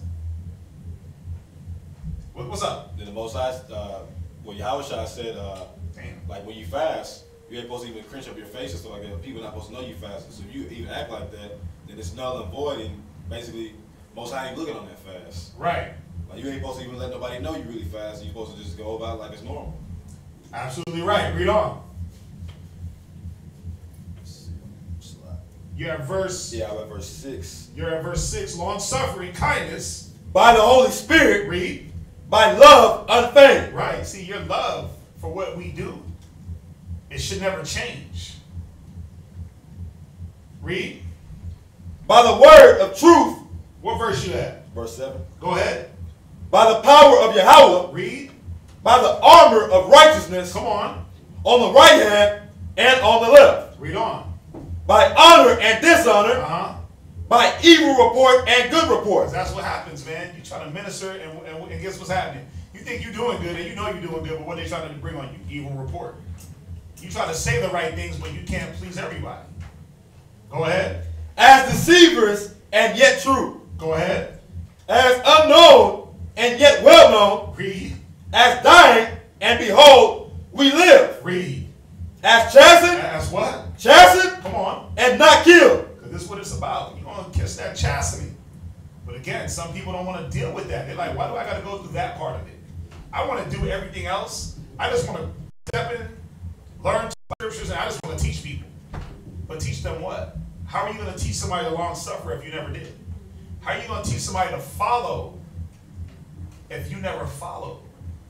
Think about it. Think about it. The greatest people that do something or teach, they knew how to do what they teach. David was a good leader because he was a good follower. He was a great leader because he was an even better follower. He knew how to be obedient to his situation. You know, brothers want the multitudes to follow them, man. They want the plethora of ribs to bow down to them and the children to be in order. But it's like, wait, but you never followed. You never followed, so how do you want somebody to do what you didn't do? It don't make sense. You didn't strive lawfully, but you want everybody else to? How does that even make sense at all? You know, sisters be wondering why, man, the kids, they're just crazy. They never listen to me. The kids they don't listen. But do you listen? Do you listen to your husband? How you want your kids to listen to you and bow down to every single word that comes out of your mouth, but you don't listen to your husband? See, the Most High shows you where you're off at through the people that's around you, through how you deal, because there's always levels. So the level is this. You tell the kids what to do, they don't do it because your husband told you what to do and you didn't do it. But guess what? It might be because Yahweh Shai told the husband what to do and he didn't do it. We know Christ did what he had to do. We know Christ did what the Most High told him, but that's where it stops. That's the disconnect. Yahweh Shai did what the Most High told him to do, but we don't do what Christ tells us to do. So then guess what? It trickles down. The family ain't going to do what you want. When we get ourselves back in order with doing the program the right way and following order and structure, it trickles down and order and structure will be there. From there, jump to 2 Corinthians 11 verse 22. I'm going to get through this class. I'm going to get through this. 2 Corinthians 11 and verse 22. 2 Corinthians chapter 11 and verse 22. Are they Hebrews? Are they what? Are they Hebrews? Come on. So am I. Mm-hmm. Are they Israelites? Read. So am I. Listen to Paul, man. Come on, read. Are they the seed of Abraham? Mm-hmm. So am I. You let them know. If y'all are this, so am I. Read. Are they ministers of Christ? Are they? Question mark. Well, how do we know? Because they went through all the things in 2 Corinthians 6. But check this out. Read. I speak as a fool. Uh-huh. I am more. So that they're ministers, I'm more of a minister. Why? Read. In labors, more abundant. Right? I put in more works. Come on. In stripes, above measure. I've been getting whooped. Read. In prison, more frequent. Uh-huh. In deaths, off. Right? Of the Jews 5 times received I 40 stripes, save one. Read. Thrice I was beaten with rods. Read. Once I was stoned. Uh-huh. Thrice I suffered shipwreck. Read. A night and a day I have been in the deep. Come on. In journeys. No, listen to this, man. Read. In journeyings often. Mm-hmm. In perils of water. In perils of water, of robbers. in perils by my own countrymen, right? In perils by the heathen, read, in perils in the city, in perils in the wilderness, in perils in the sea, in perils among false brethren. You know what's crazy about this? Paul never ran from anything. He knew he had to go through this stuff to be approved. He knew that if you're going to call yourself a minister and be a servant, you have to go through these things. You have to go into the wilderness. You have to go into the face perils. You have to be against with false ass brethren. He knew that. He didn't run from it and say, well, I don't want to deal with that. I'm too good for that. I'm going to do my own way. You know what? I don't feel dealing with those people, so I'm going to deal with these people only. No, he knew that the only way to be approved as a minister of the Most High was that you had to be perfected. You had to be the full circumference of a man. How? You had to have the experience in all these things to do what? Minister your experiences and give your experience. Teach the next man. Find a faithful man. Did he not do that with Titus? He found Titus, right? He found Timothy, right? He found all these men and did what? Go set this church up. Go do this. Go do that. Go. Why? How was he able to do that? He himself did it. He himself did it, and he knew the method on how to do it. But imagine if those men said, yeah, Paul, guess what? I want to run a church, but I ain't going to follow you. One of them churches would have fell. Y'all see that, right? The church would have been built the right way.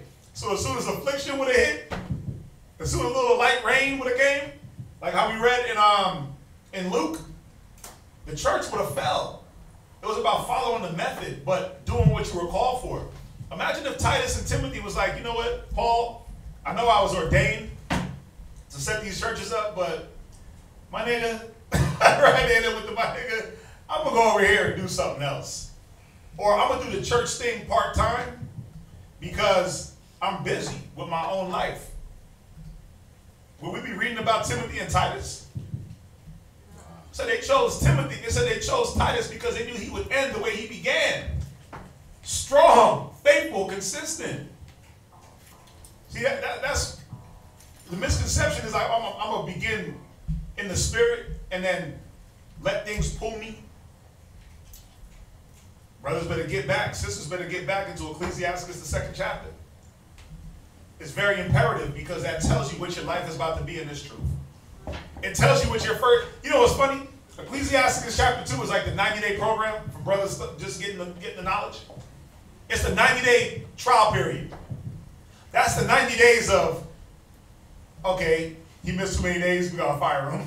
But we don't got to fire you. You can't be fired from the word. You fire yourself because you let the things of the world pull you. And you let the things that happen out there, you let work, job, whatever it may be, you let that become the reason why not to. Why not to be this minister? Why not to build yourself? Why not to attain to the kingdom the right way? There is a right way. Where we at? 2 Corinthians chapter 11, verse 27. Right, go to Timothy's 2 and verse 3. Go to 2 Timothy's 2, 2 Timothy's 3 and 10. Wow. Very good, very garbage with that. 2 Timothy's 3 and 10. Con. 2 Timothy chapter 3 and verse 10. Uh-huh. But thou hast fully known my doctrine. Right, see, y'all know what Paul's life was about. Brothers know what we about. Sisters, y'all know what your husband's about. Y'all know what the other sisters are about. Go ahead. Manner of life. Yeah, you know how we live our life. How? We go full 110% into this. This is our life. This is the life. It ain't no other life. It ain't no, oh, I'm about to go do my other life real quick. Nah, this is life. And everything else has to conform to what we do pertaining to this life. Everything else conforms. I don't conform to whatever else I got going on. Everything else got to conform to this. That's how it has to be. Because if it's not like that, then you start getting mixed up in what is truth and what is not. What is the truth and what is not? It's all the truth if you let it be. But Paul was letting us know, Timothy, You know the doctrine. You know my manner of living. Come on. Purpose. My what? Purpose. Read. Faith. Read. Long suffering. Come on. Charity. Read. Patience. Persecutions. Read. Afflictions. Read on. Let's keep reading. Which came unto me at Antioch. At Iconium. At Lystra. What persecutions I endured. But out of them all the Lord delivered me. Wait, I died? The Lord delivered me. Wait. But I just got gobbled up by my persecutions? The Lord delivered me. Right. Because why? The faith, the patience, the long suffering. The purpose was being completed and attained. Go ahead. Yea, all that will live godly in Christ Yahushua shall suffer persecution. What's going to happen? Shall suffer persecution. Go ahead. But evil men and seducers shall wax worse and worse, deceiving and being deceived. Right, because the evil men are like, yeah, you ain't got to go do that to be godly. Look at the church. They're like, persecution, nigga, we living good. Buy whatever car we want, live where we want, go do whatever we want, vacation where we want, whatever we want. We can live with it. We can live how we want. Go ahead. But continue thou in the things which thou hast learned. But do what? But continue thou in the things which thou hast learned. What have we learned? We learned that approving ourselves as ministers, it ain't what we thought it was.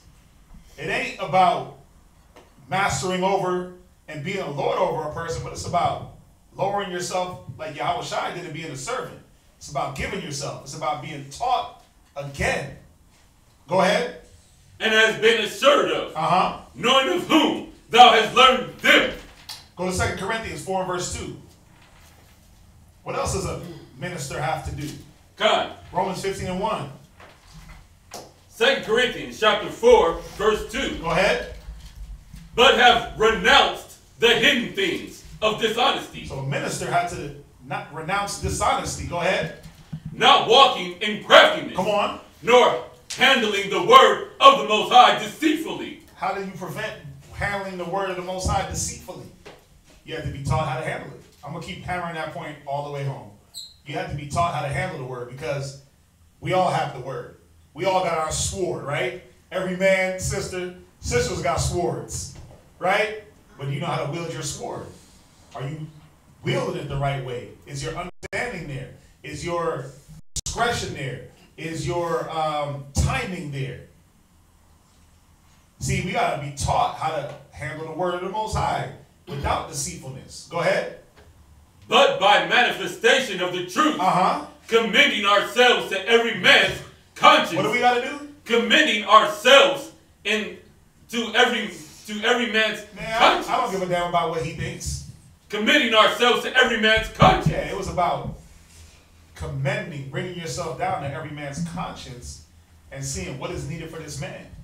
Yeah, he might be off, he might be wicked, he might be slothful, he might be this, he might be that. But let me come down and commend down to his conscience. Let me lower myself down. Yeah, I know I could blaze a cat with all the scriptures, but is that what he needs? Okay. No, he might need to be talked to a little bit. He might need to have a little rub on the back. See, it's all these things that as a minister, we're supposed to be taught. Romans 15:1. Here's another thing that a minister had to learn. Read. Romans chapter 15 and verse 1. We then that are strong ought to bear the infirmities of the weak. Right. See, that's what it was about. But see, a lot of brothers and sisters don't feel like they got to bear anybody's infirmities but their own. Or they feel like my infirmities are too great. But the whole ministering, the whole work was about being there for your brother, being there for your sister, taking on some of their burden. That way their burden wasn't so heavy because you could afford to. And when I say afford to, you had the mental capacity to do so. Right? And then once they start getting right, they can take on their own burden. The scriptures say, bear each other's burdens, but it also says every man should bear his own burden. But if I'm too weak to bear my burden, how am I going to do it? Somebody has to be there to help me. Y'all get that? Come. Go ahead. And not to please ourselves. Not to what? please ourselves. Yeah, because everybody's looking at, well, I got my own bills to pay, and I got this, and I got that, and we all got our own bills to pay.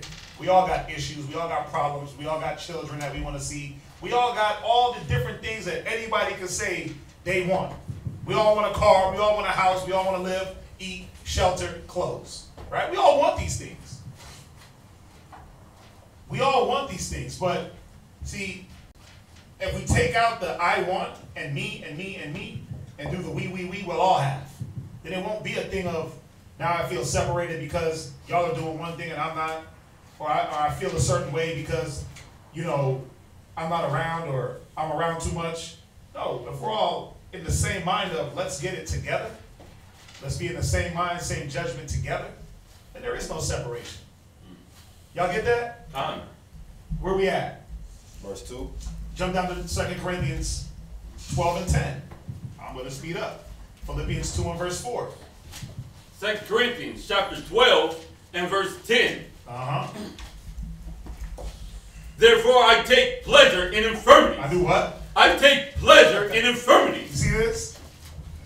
Paul said I take pleasure in infirmities. Now, it wasn't just his. It was everyone else's. Was he not bearing the infirmities of the church? Was he not? I mean, come on. Why was he writing letters to correct them? If he didn't give a damn, then he wouldn't have corrected them. He wouldn't have took on what they were dealing with and said, okay, boom, I get that. I understand that. Fix that. Do that. He would have just been like, man, look how the hell you want. He said, I take pleasure in infirmities. Paul didn't run from the hard time. Go ahead.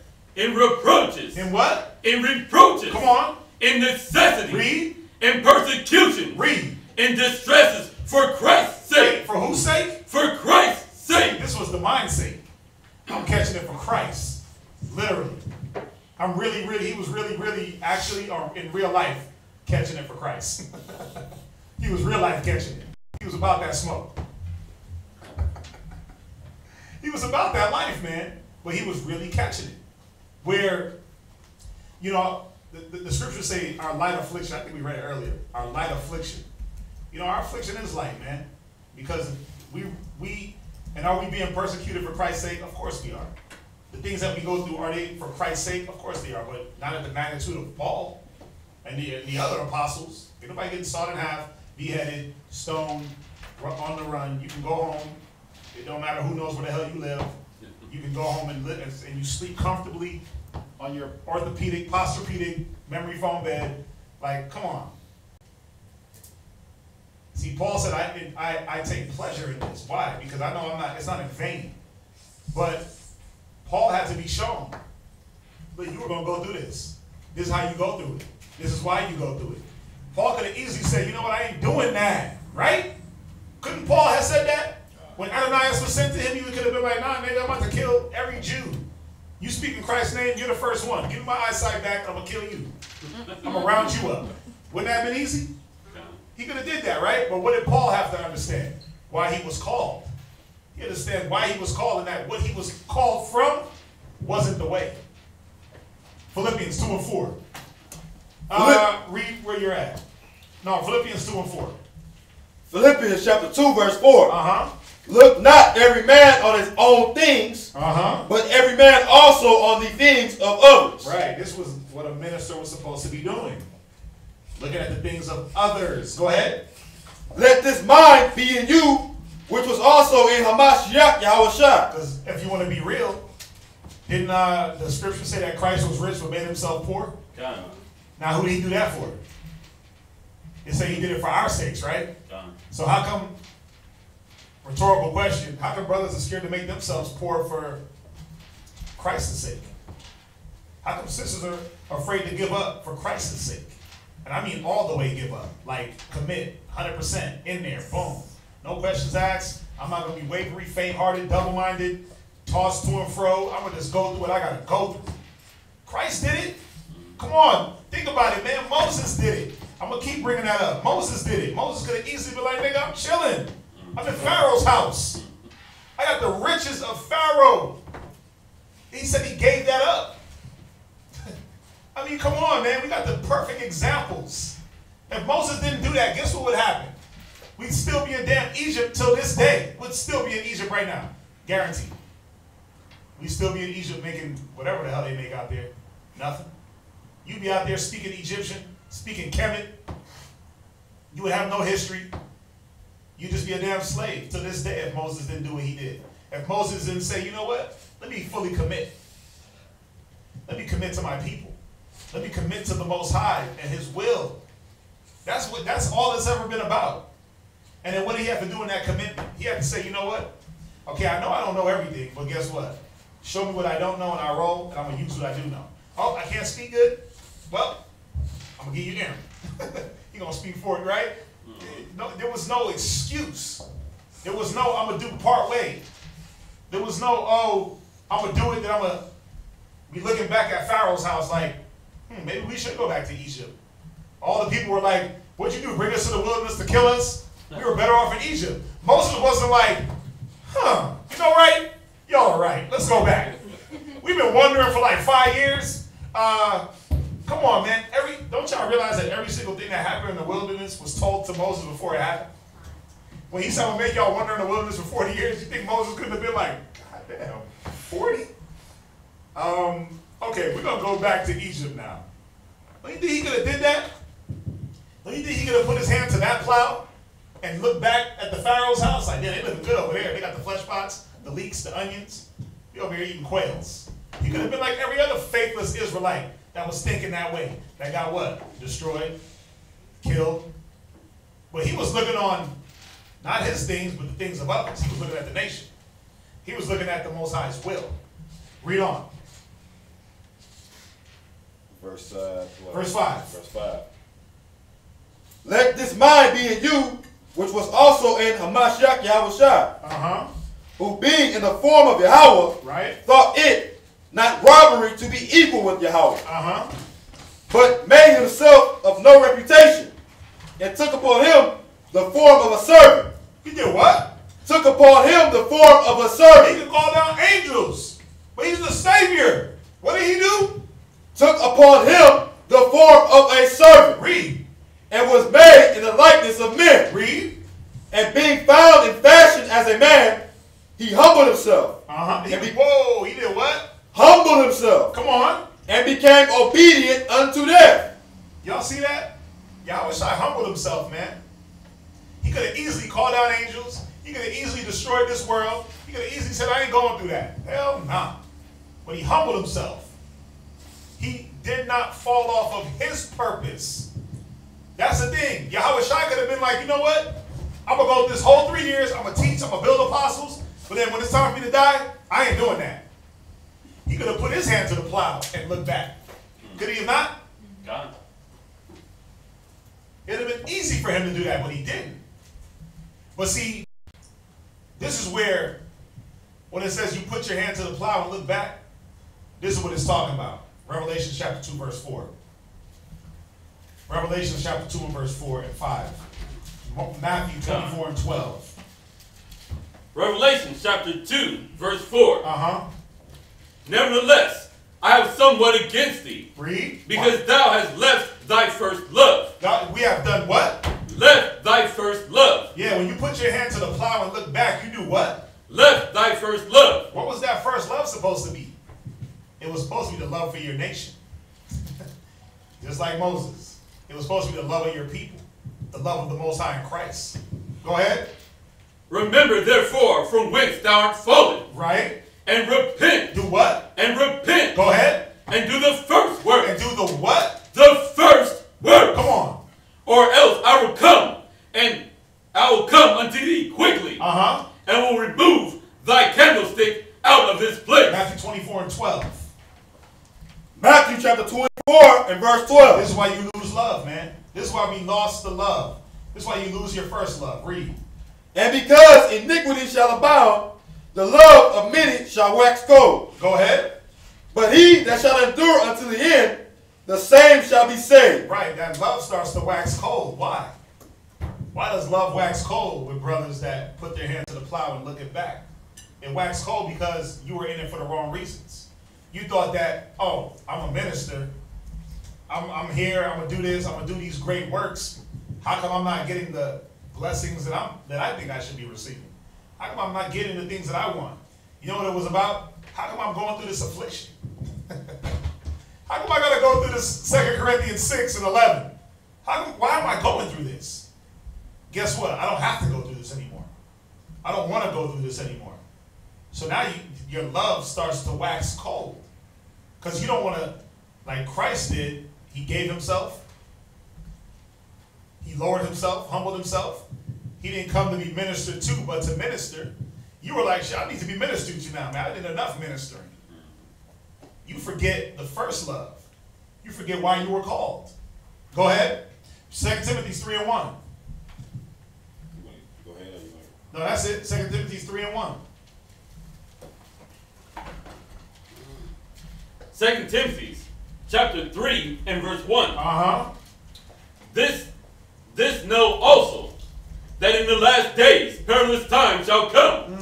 For men shall be lovers of their own self. See, because that's what happens. Perilous times start to hit, and niggas just start looking out for them own selves. They're like, oh, the times is getting rough. If we unite, that ain't going to cut it. I got to look out for me. You see that? Go ahead. Covetous. They start to become covetous. Go ahead. Boasters. Uh-huh. Proud. Read. Blasphemers. Now you stop believing in the word. Everything you were taught was wrong. And what's happening now? It's happening now. You got brothers that have been in the camp 20 years, and all of a sudden they hop on Facebook talking about everything that they was taught is wrong. Nigga, you mean to tell me you stuck around for 20 years, and in the 21st year, everything is wrong? Well, why? Because that man wasn't studying. That man wasn't watching. That man wasn't patient. He didn't long suffer. He felt like he's owed something after 20 years. Read on. Disobedient to parents. Come on. Unthankful. Unholy. Read. Without natural affection. Yeah, brothers start losing that natural affection one towards another. Sisters too. Women with their husbands. You've been with your husband 15 years. There's no more natural affection. Oh, I've been with him too long.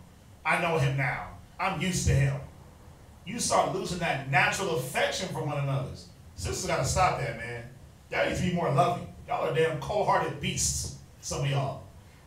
I was going to use another word, but it's real. Some of y'all are so cold, and you don't even realize how whack and just unnatural with the affection you are, to the point where it's like, man, your husband don't even want any affection from you because it's distant, it's cold, it's icy. Go ahead. Truce breakers. Uh-huh. False accusers. A lot of that going on.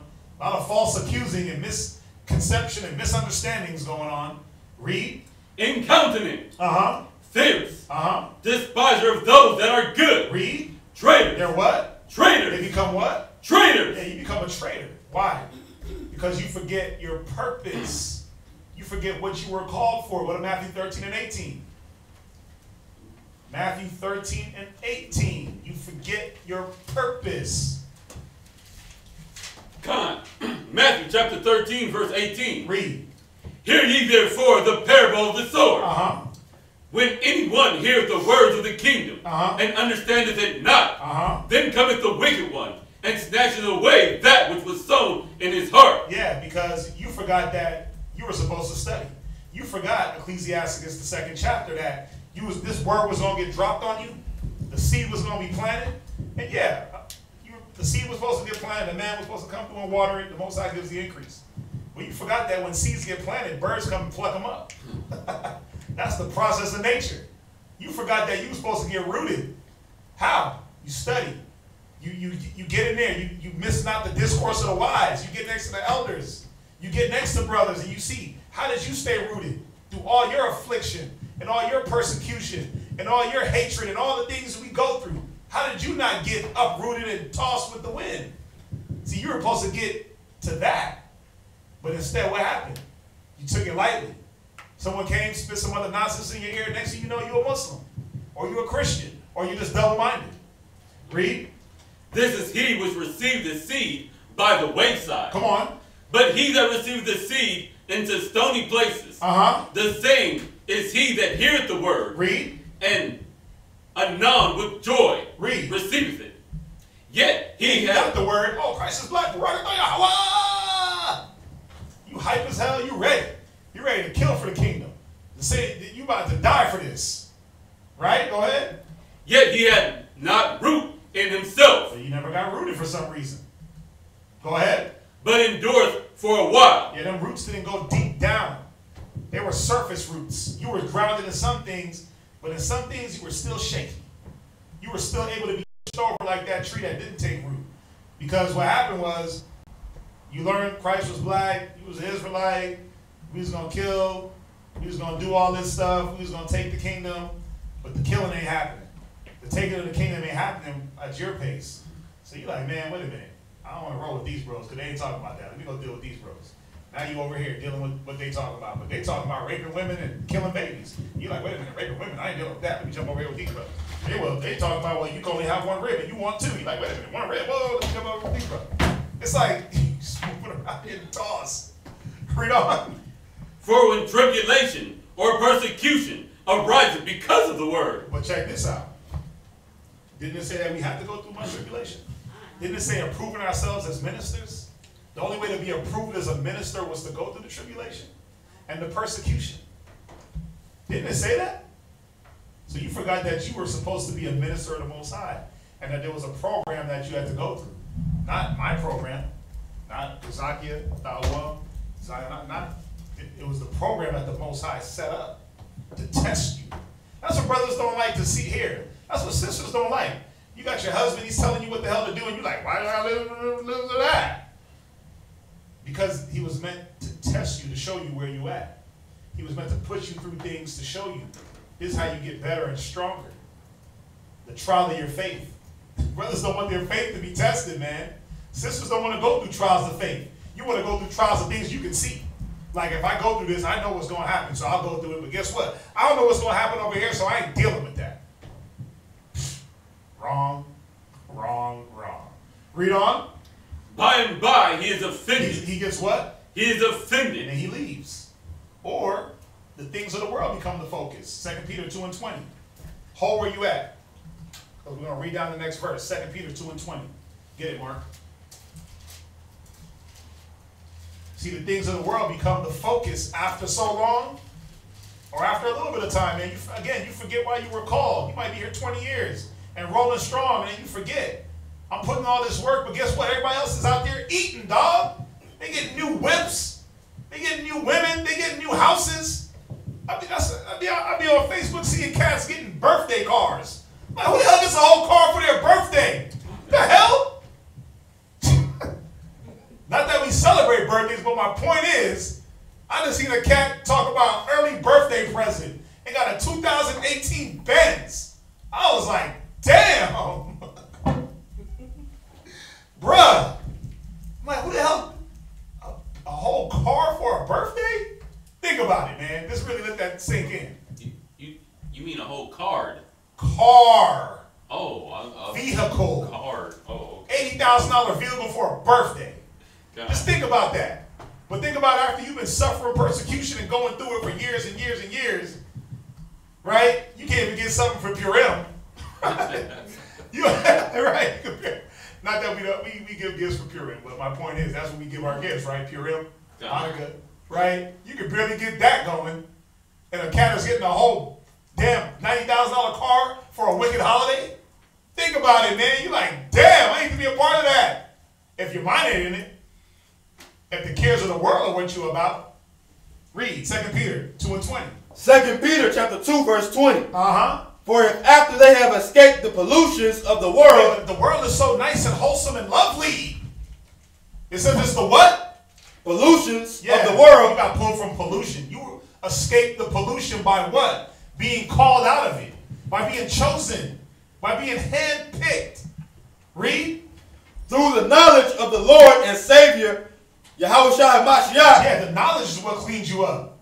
The proper way of doing things is what cleaned us up. Read. They are again entangled therein and overcome. The latter end is worse with them than the beginning. Yeah, how you going to leave the weak and beggarly elements just to get re-entangled? Well, because your focus is off. Your mind, where your heart is, that's where your treasure will be. Right? Seek ye first the kingdom. But you seeking goods and cars and birthday gifts. And you seeking why you ain't getting blessed, but everybody else around you is. While the faggots are rich and you're not. Well, that's just how it's set up. It's the wicked that prosper in this world. See, it was about studying. It was about foundation. It was about getting, you know what it was about? It was about getting that sincere milk of the word that brothers feel that they don't need because I know something. But when you get that milk that you should grow thereby, that milk was the foundational things, like it's the wicked that prosper, so don't look at them. I almost slipped when I looked at the prosperity of the wicked. That's simple. So when the nigga got the Benz on Facebook like birthday gift, first of all, birthdays are off. Second of all, Khan, he might have deserved it. He works hard. I know the guy. He works hard. So if he could buy himself a Benz, lucky, good for him. Good for him. You see, I didn't get caught up in like, damn, I need a Benz too. I ain't got no whip. I ain't got no car like that. What the hell? Got peanut butter seats. Oh my God, it was nice. I ain't gonna lie. It was nice. It was a nice car. I was like, wow, he took all the photos like it was at the dealership in front of his house with a bike and another nice car next to it. Like that, he eating. He doing it. But I also know what type of man he is. He works hard, but I know he's off. He's off. So I'm like, yeah, it's the wicked that prosper. The Bible says that. Foundational. Milk. Milk scriptures. But see, if I wasn't around for a brother to show me that, I wouldn't understand that. I would get tossed by seeing a brother or a cat post his vehicles on Facebook and then want to chase that. After putting in 20, 30, 15, 5, or 1 year. You got something? I was going to say that scripture in Acts that talks about through much tribulation. Acts 14:22. That's how you enter into the kingdom. So by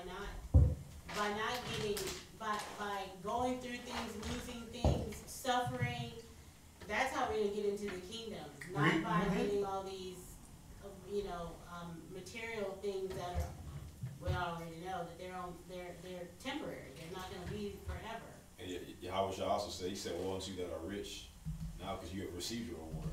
Right, and it says a rich man shall hardly enter the kingdom. Right? So, again, Yahweh Shai had to do what? Be the example of, it ain't about money, it ain't about riches. I'm going to make myself poor for your sake, so you could be rich. For thou art rich. Am I? Well, yeah, I got the spirit.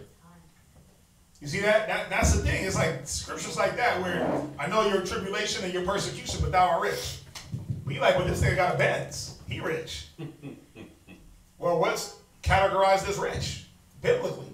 Or in any sense of the word. Wisdom. You said what? Jeremiah? Godliness and contentment is gain. You see that? Read on. And this is verse 21. Verse 21. For it had been better for them not to have known the way of righteousness, and after they have known it, to turn from the holy commandments delivered unto them. Go ahead. But it has happened unto them according to the true proverb. The dog is turned to his own vomit again, and the soul that was washed to her wallowing in the mire. Yeah, you like that pig that got cleaned up and then ran back into the mud. Like that dog that just went back and swallowed up his own vomit. Very, very nasty. Matthew 13:22, read it. Matthew chapter 13, verse 22. He also that receiveth seed among the thorns is he that heareth the word. Yeah, because you heard the word, you believed it, you got it. Read. And the cares of this world. Wait, what happened? And the cares of this world. Yeah, the cares of this world, the riches of this world, my family, my mama, my this, my that, my job, the cares of this world, not the will of the Most High, not the cares of the Father, but your own cares. Read. And the deceitfulness of riches. The what? The deceitfulness of riches. Come on. Choke the word. You know when you choke something, it's a slow process. So it's like year one. Damn. I got pulled out of the pollutions of the world, but if you looking at it wrong, it's like, I got pulled away from a good job. I was making $10 an hour. I could have been a manager at Walmart. Most High pulled you out of that. And you sit back thinking like, man, if I would have stayed there, I could have been manager of the deli department. I could have made a whole 50-cent raise. Like, what the hell? And then you see people getting stuff. Brothers getting blessed. One brother might move, get his apartment. Brother might get a new used car, right? Brother Brother might get this, brother might get that. You sit back like, I ain't getting nothing. Year after year, you get choked out because you're looking at what everybody else is getting, but you're forgetting one thing. You might be increasing in wisdom, but are you? If you're sitting there looking at the things the wrong way, you probably ain't. So you get choked out. Slow, painful process because you battling wanting to be here. You battling want to do you're battling your calling. You're battling with, damn, do I stay around and be broke and suffer persecution? Or do I go back into the world and work for Walmart and sell my soul for $10.50 with no benefits? At least get you some benefits, man. Some health. It still ain't worth it. 401k still ain't worth it. Pension plan still ain't worth it. Nothing is worth the word, man. And nothing is worth reneging on your calling. Watch. Go to Hebrews 10:38. Go to Hebrews 10:38. And I'm going to try to end it at 9:30, but we're going to get this. Hebrews 10:38. Hebrews chapter 10 and verse 38. Did we finish that, Matthew? Lie. I dropped it. So. Go back to it real quick. Got a little energy, man. I was losing it. Nuts. Matthew what? Matthew's 13:22. If I'm not wrong. I might be. Matthew chapter 13, verse 22. Read it from the top. He also that receiveth seed among the thorns is he that heareth the word. Read. And the cares of this world and the deceitfulness of riches choke the word. Because you know what happens? He stops doing the word. He stops being the one fishing for men. He stops teaching. He stops teaching himself. He stops being faithful. Because she's more focused on the riches. The deceitfulness of riches. You're deceived thinking that it's about the car, the house, the clothes, how many women I got, how many shoes I got, how many pants I got, how many jewelry I got, how much money I got in my account at any given time when we all broke as hell. I mean, come on, man. You broke more than you are with money. Think about it. I want everybody to go home and go to your bank statement and look at what you deposit and then look at what you withdraw. I guarantee you it's more. You withdraw more than what you deposit. Yeah. You broke as hell. You broke. So what's the point of trying to live for money and live for riches and live for you? You might as well live for a purpose. That way, at least you broke, you don't give a damn. Me, I'm at the point where I'm just like, God, I was never rich. But I didn't know how to deal with that at one point. I didn't know how to deal with not having dough. Now I'm like, okay, I'm good. Things are paid, kinda. I'm good. But you got to build to that mind, and you can't let what everybody else is doing, what everybody else is getting, get you into the mind of how to get me. Because you doing you takes you out of doing the will. You doing you did you. You did you and you did it wrong. That's why you had to be pulled from that. We get this, right? John. Read on. And he becometh unfruitful. But hold on. The whole will of the Most High was to teach men and bring forth fruit. That was the whole purpose of our calling. Did we not read that earlier? Did we not read that while we were called? John. He said, where is it at? You were called for. I am going to get it.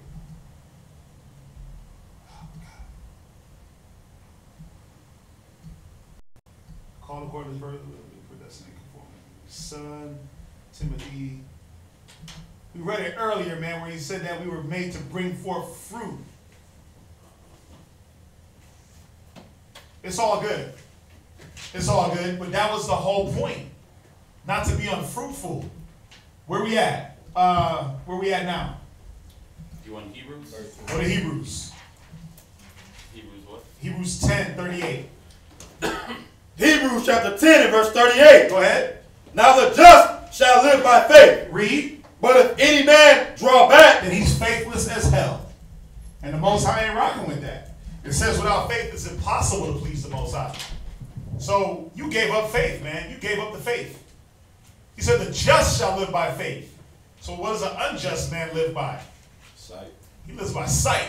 He lives by the sight of his eyes. He lives by the money in his pocket. He lives by what he knows he can have at that moment. That's what an unjust man lives by. If the just live by faith, I mean, come on, it's just a reciprocal. Read on. Verse 39. No, read verse 38. My soul shall have no pleasure You gotta stay, listen, Mark, stay where we at. Read verse 38 one more time. Verse 38. Now the just shall live by faith. But if any man draw back, my soul shall have no pleasure in him. My soul shall what? Have no pleasure in him. Yeah, the Most High don't pleasure in you being called and then you not wanting to fulfill your purpose. You not wanting to endure unto the end. You not wanting to sacrifice and give. Read. But we are not of them who draw back unto perdition. Read. But of them that believe to the saving of the soul. Wait, what does believing do? To the saving of the soul. James 1 and 5. James chapter 1 verse 5. Ezekiel 18:24. Go ahead. If any of you lack wisdom, let him ask of Yahweh. Yeah, so listen, if you lack in wisdom, faith, understanding, ask. Go ahead. That giveth to all men liberally. Read. And upbraideth not. And it shall be given him. Read. But let him ask in faith. Let him ask in what? Faith. Read. Nothing wavering. Read. For he that wavereth is like a wave of the sea. Driven with the wind and tossed. Right. So if you find yourself in a predicament where you got your hand to the plow and you're looking back, damn, wait a minute, hold on, my past life was better. You need to ask the Most High to clear that up for you. You need to ask him to give you that understanding and that faith to move forward. You need to ask to be strengthened, not wavering, but with a faithful mind. Go ahead. I thought you wanted Ezekiel. No, we're going to read out in verse 8, but get that Ezekiel. Go ahead. For let not that man think that he shall receive anything of the Lord. Read. A double-minded man is unstable in all his ways. He's what? Unstable in all his ways. Ezekiel 18:24. Ezekiel 18 and 24. I got 1, 2, 3, 4 more scriptures. Ezekiel chapter 18 and verse 24.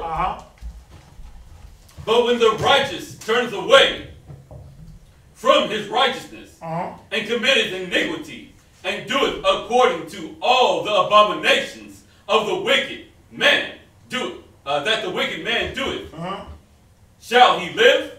Shall he? No. Read on.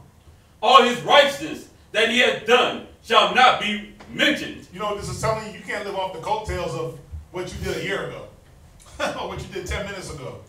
As soon as you switch from righteous to wicked, you living off of that. You getting judged by that. So what is it saying? Stay on the right path. Don't let your good works be evil spoken of.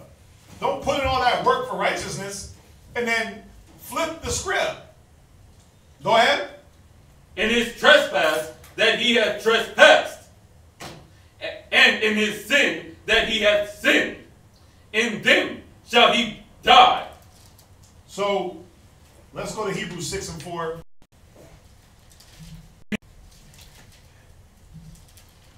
Somebody else get Luke 9:62. Hebrews 6 and 4. Hebrews chapter 6 and 4. For it is impossible for those who were once enlightened and have tasted of the heavenly gift and were made partakers of the Holy Spirit and have tasted the good of the word of Yahweh and the powers of the world to come. If they shall fall away, to renew them again unto repentance. Right. So you got to understand, it's impossible. If a brother really, truly, and surely received the word of God, the powers of the world to come, and was a partaker of the Holy Spirit, it's hard for him that it's impossible that when he falls away to renew him again. So we got to be careful, man, that if you really think that this is the word of the Most High and that this is the truth and that you're in the right place, not to let yourself fall into this is not the truth, this is not the place, I don't know why we're doing it like this, why we got to do it like that, I don't want to be here. Because guess what? The Bible says it's impossible for you to be renewed to repentance. We got to be careful, man. We don't want to get here. Read on. Seeing they crucified to themselves the Son of Yahweh afresh. What do we do? Crucify them to themselves the Son of Yahweh afresh. Yeah, because it's almost like you killed Christ yourself. It's almost like you whooped him, beat him, pulled his beard, cat-o'-nine-tailed him, made him march with his cross, strung him up, nailed him, and then poked him in the side. You might as well have been there. That might have well have been you. Luke 9:62. Luke chapter 9, 62. Verse 62. And Yahushua said unto him, no man, having put his hand to the plow. No man have putting his hand to the work. No man that was called, chosen, handpicked to do the work of the ministry, to minister to the saints, to build, to be an example, to relearn. No man that was chosen for the plow, go ahead. And looking back. And that's looking back on his past life. Go ahead. Is fit for the kingdom of the Most High. Why? Because he's not trying to build a kingdom. He's not really and truly trying to build in a way that needs to be built. He's not building the way Christ said to build. That's why he's not fit. So in conclusion, this is what we got to understand. Hebrews 10:28. Whoa. Oh, yeah. Hebrews 10 and verse 28. So that's what it means, man. This whole class is basically a breakdown of Luke 9:62. That's what it means. You ain't fit because you were chosen for a purpose, and basically you just don't want to do your purpose. You want to do your purpose halfway, or the way you want, and not according to the will. Go ahead. Hebrews 10:28. Hebrews chapter 10, verse 28. He that despised Moses' law died without mercy under 2 or 3 witnesses. Go ahead. Of how much sore punishment, suppose ye, shall he be thought worthy, who hath trodden under foot the Son of the Most High? Yeah, because in Moses' day, when you committed sin, what happened? You got punished under 2 and 3 witnesses. You got stoned. But it said, how much more sore punishment are you worthy that you trodden under the foot the blood of Yahushua, with your disgruntled, disrespectful, double mind, faithless, faint-hearted, weak knees, feeble hand, mind state. I'm going to do what I want, how I want, when I want. Y'all can't tell me. I'm just here because I found y'all. With that mind, that's what it's saying. Because think about it. When we rolled in the wilderness with Moses, you couldn't be like that. You couldn't be a murmurer, backtalker, because why? The damn earth would swallow you up. Or you get stoned, or some fiery serpents would burn you up, bite you. See, that ain't happening now. So, like, brothers and sisters get away with that. They get away with all the crazy talk and the crazy ass thinking. But imagine if the earth was opening up, nobody would be here. Might even include myself. Read on. And hath counted the blood of the covenant, wherein he was sanctified, read, an unholy thing, read, and hath done despite unto the Spirit of grace. You've done despite unto what? The Spirit of grace. See, the grace was supposed to teach us to live ungodly. The grace was supposed to teach you that, wait a minute, you got to be taught. Think about it. It says grace teaches us. So you got to be taught something. The grace teaches you, oh, okay, where do I get my wisdom from? How do I get my wisdom? How do I use the wisdom? Well, you did despite to the grace. Go ahead. For we know him that hath said, vengeance belongeth unto him, unto me. Because guess what? He's going to get his vengeance on you. The brothers that put their hand to this plow and look back, the brothers that come to the plow half ready, he's going to get his vengeance, man. Go ahead. I will recompense, said the Lord. Read. And again, the Lord shall judge his people. It is a fearful thing to fall into the hands of the living power. Read. But call to remembrance the former days. But do what? Call to remembrance the former days. I love this scripture. Read on. In which, after ye were illuminated, ye endured a great fight of affliction. Yeah, see, think about it. Ecclesiastes, the 2nd chapter. Call to the former days when you were illuminated with this word. Christ is black, you're chosen, the Most High loves you, God is love, God is hate. Call to remembrance when you were illuminated with the balance of the Bible. And think about all the affliction you went through. Think about when you was like, I'm cutting everybody off. I ain't dealing with none of these wicked women. I'm not dealing with my parents. I'm not dealing with this person. I'm not dealing with that person. I stopped eating pork. I stopped going to this restaurant because they serve pork. I stopped going over here because they're wicked. But you went through all the affliction when they was like, why you wearing them fringes? Why you growing your beard? Shave that. Do this. Do this. Why you talk like that? Why you sound like that? Why you always talking about the Bible? You went through all those afflictions. It said call to remembrance. Go ahead. Partly whence ye were made a gazing stock. What were you made? A gazing stock. Yeah, they looked at you like, what the hell has he got on? What the hell is he talking about? Why is she always in a dress? Read. Both by reproaches. Both by what? Reproaches. And go ahead. And afflictions. And what? Afflictions. See, you got to remember that the affliction was there in the beginning and it don't stop. Acts 14:22, too much affliction we shall enter into the kingdom. It said, call to remembrance the former days. You already went through this stuff. Why stop? Read on. And partly whence ye became companions of them that were so used. Yeah, see, you became companions of the ones that were going through the afflictions also. Think about it. You came in and you were like, damn, y'all catching hell for Christ too? Let me be with y'all. So why would you join to that and then look back like, well, I'm catching too much affliction, I got to go back to this life. That's why you ain't worthy, because the Most High is showing us how to get through the mind of putting your hand to the plow and looking back. Where does it come from? Well, it comes from all the things we went through. Last scripture, Acts 20 and 24. And then we done. Acts 20 and verse 24. Acts 20 verse 24. Always got to keep this in mind. Go ahead. But none of these things move me. Yeah, none of the afflictions, persecutions, fastings, all the things in 2 Corinthians 6 and 8 down. He said what? But none of these things move me. Why? Read. Neither count I my life dear unto myself. Yeah, see, this is the thing, man. We look at our lives and we hold it too much in esteem, like, I'm important. Maybe you're not. You're only important if you're doing what Christ wants. You're only important if you're, it says this is the duty of man, right? What is it? Fear the Lord and keep his commandments. Fear the Most High and keep his commandments. Right? His commandments. Fear God is basically fear God and do his will. But, yeah, we fear God, but guess what? In the way of, I'm going to still do what I want, how I want. Let's not get it twisted. Let's not get it, it's not just about fear, I keep the commandments, I keep the Sabbath, I wear my fringes. It's everything.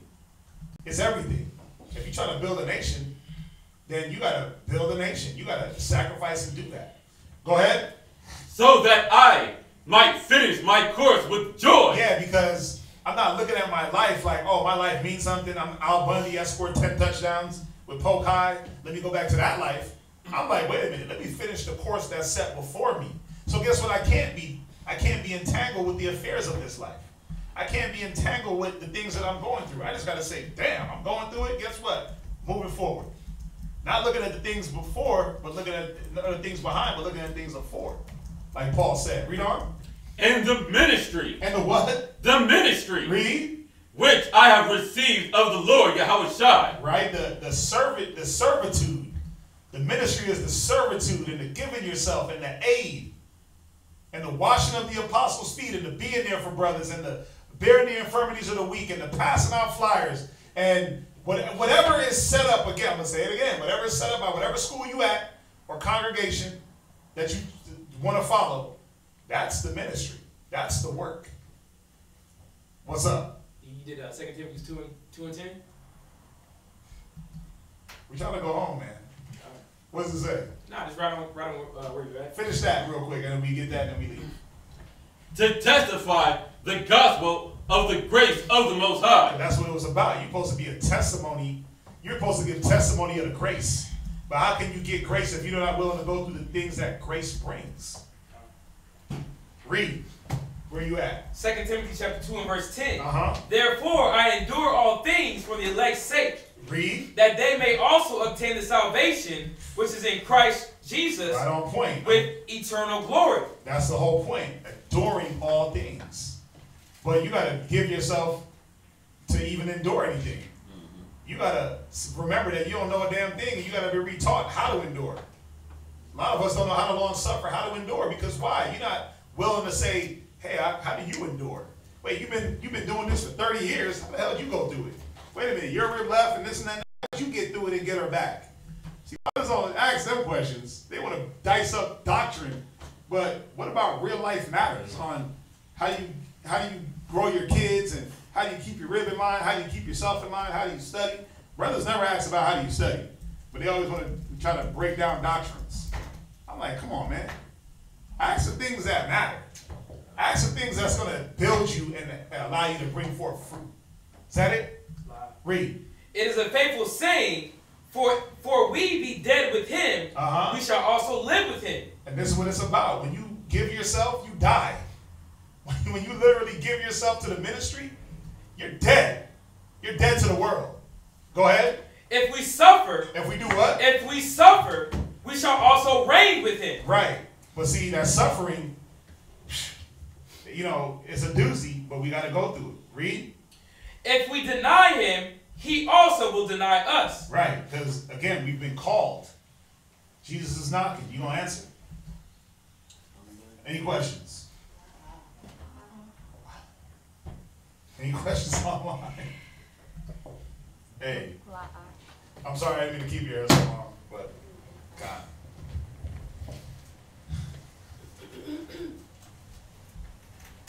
Y'all good? God. Anything online? Y'all looking at me like, y'all mad at me. That's me. All right, well, if there's no questions online, we thank everybody for being with us, joining us. I know I took y'all over a little bit. Salakia, excuse me. We'll be back tomorrow for the Sabbath morning class from 10 to 2. Okay, so, you know, we do the prayers online, so if you want to be a part of that, make sure you tune in. We'll make sure we're on time. You make sure you're on time. If there's nothing online, nothing in class, let's salute them and say shalom. Shalom. Hey, Zion, why don't you come up here? Oh, I'm sick. Ah, bro, I'm a gangster. I don't get sick. That's a lie.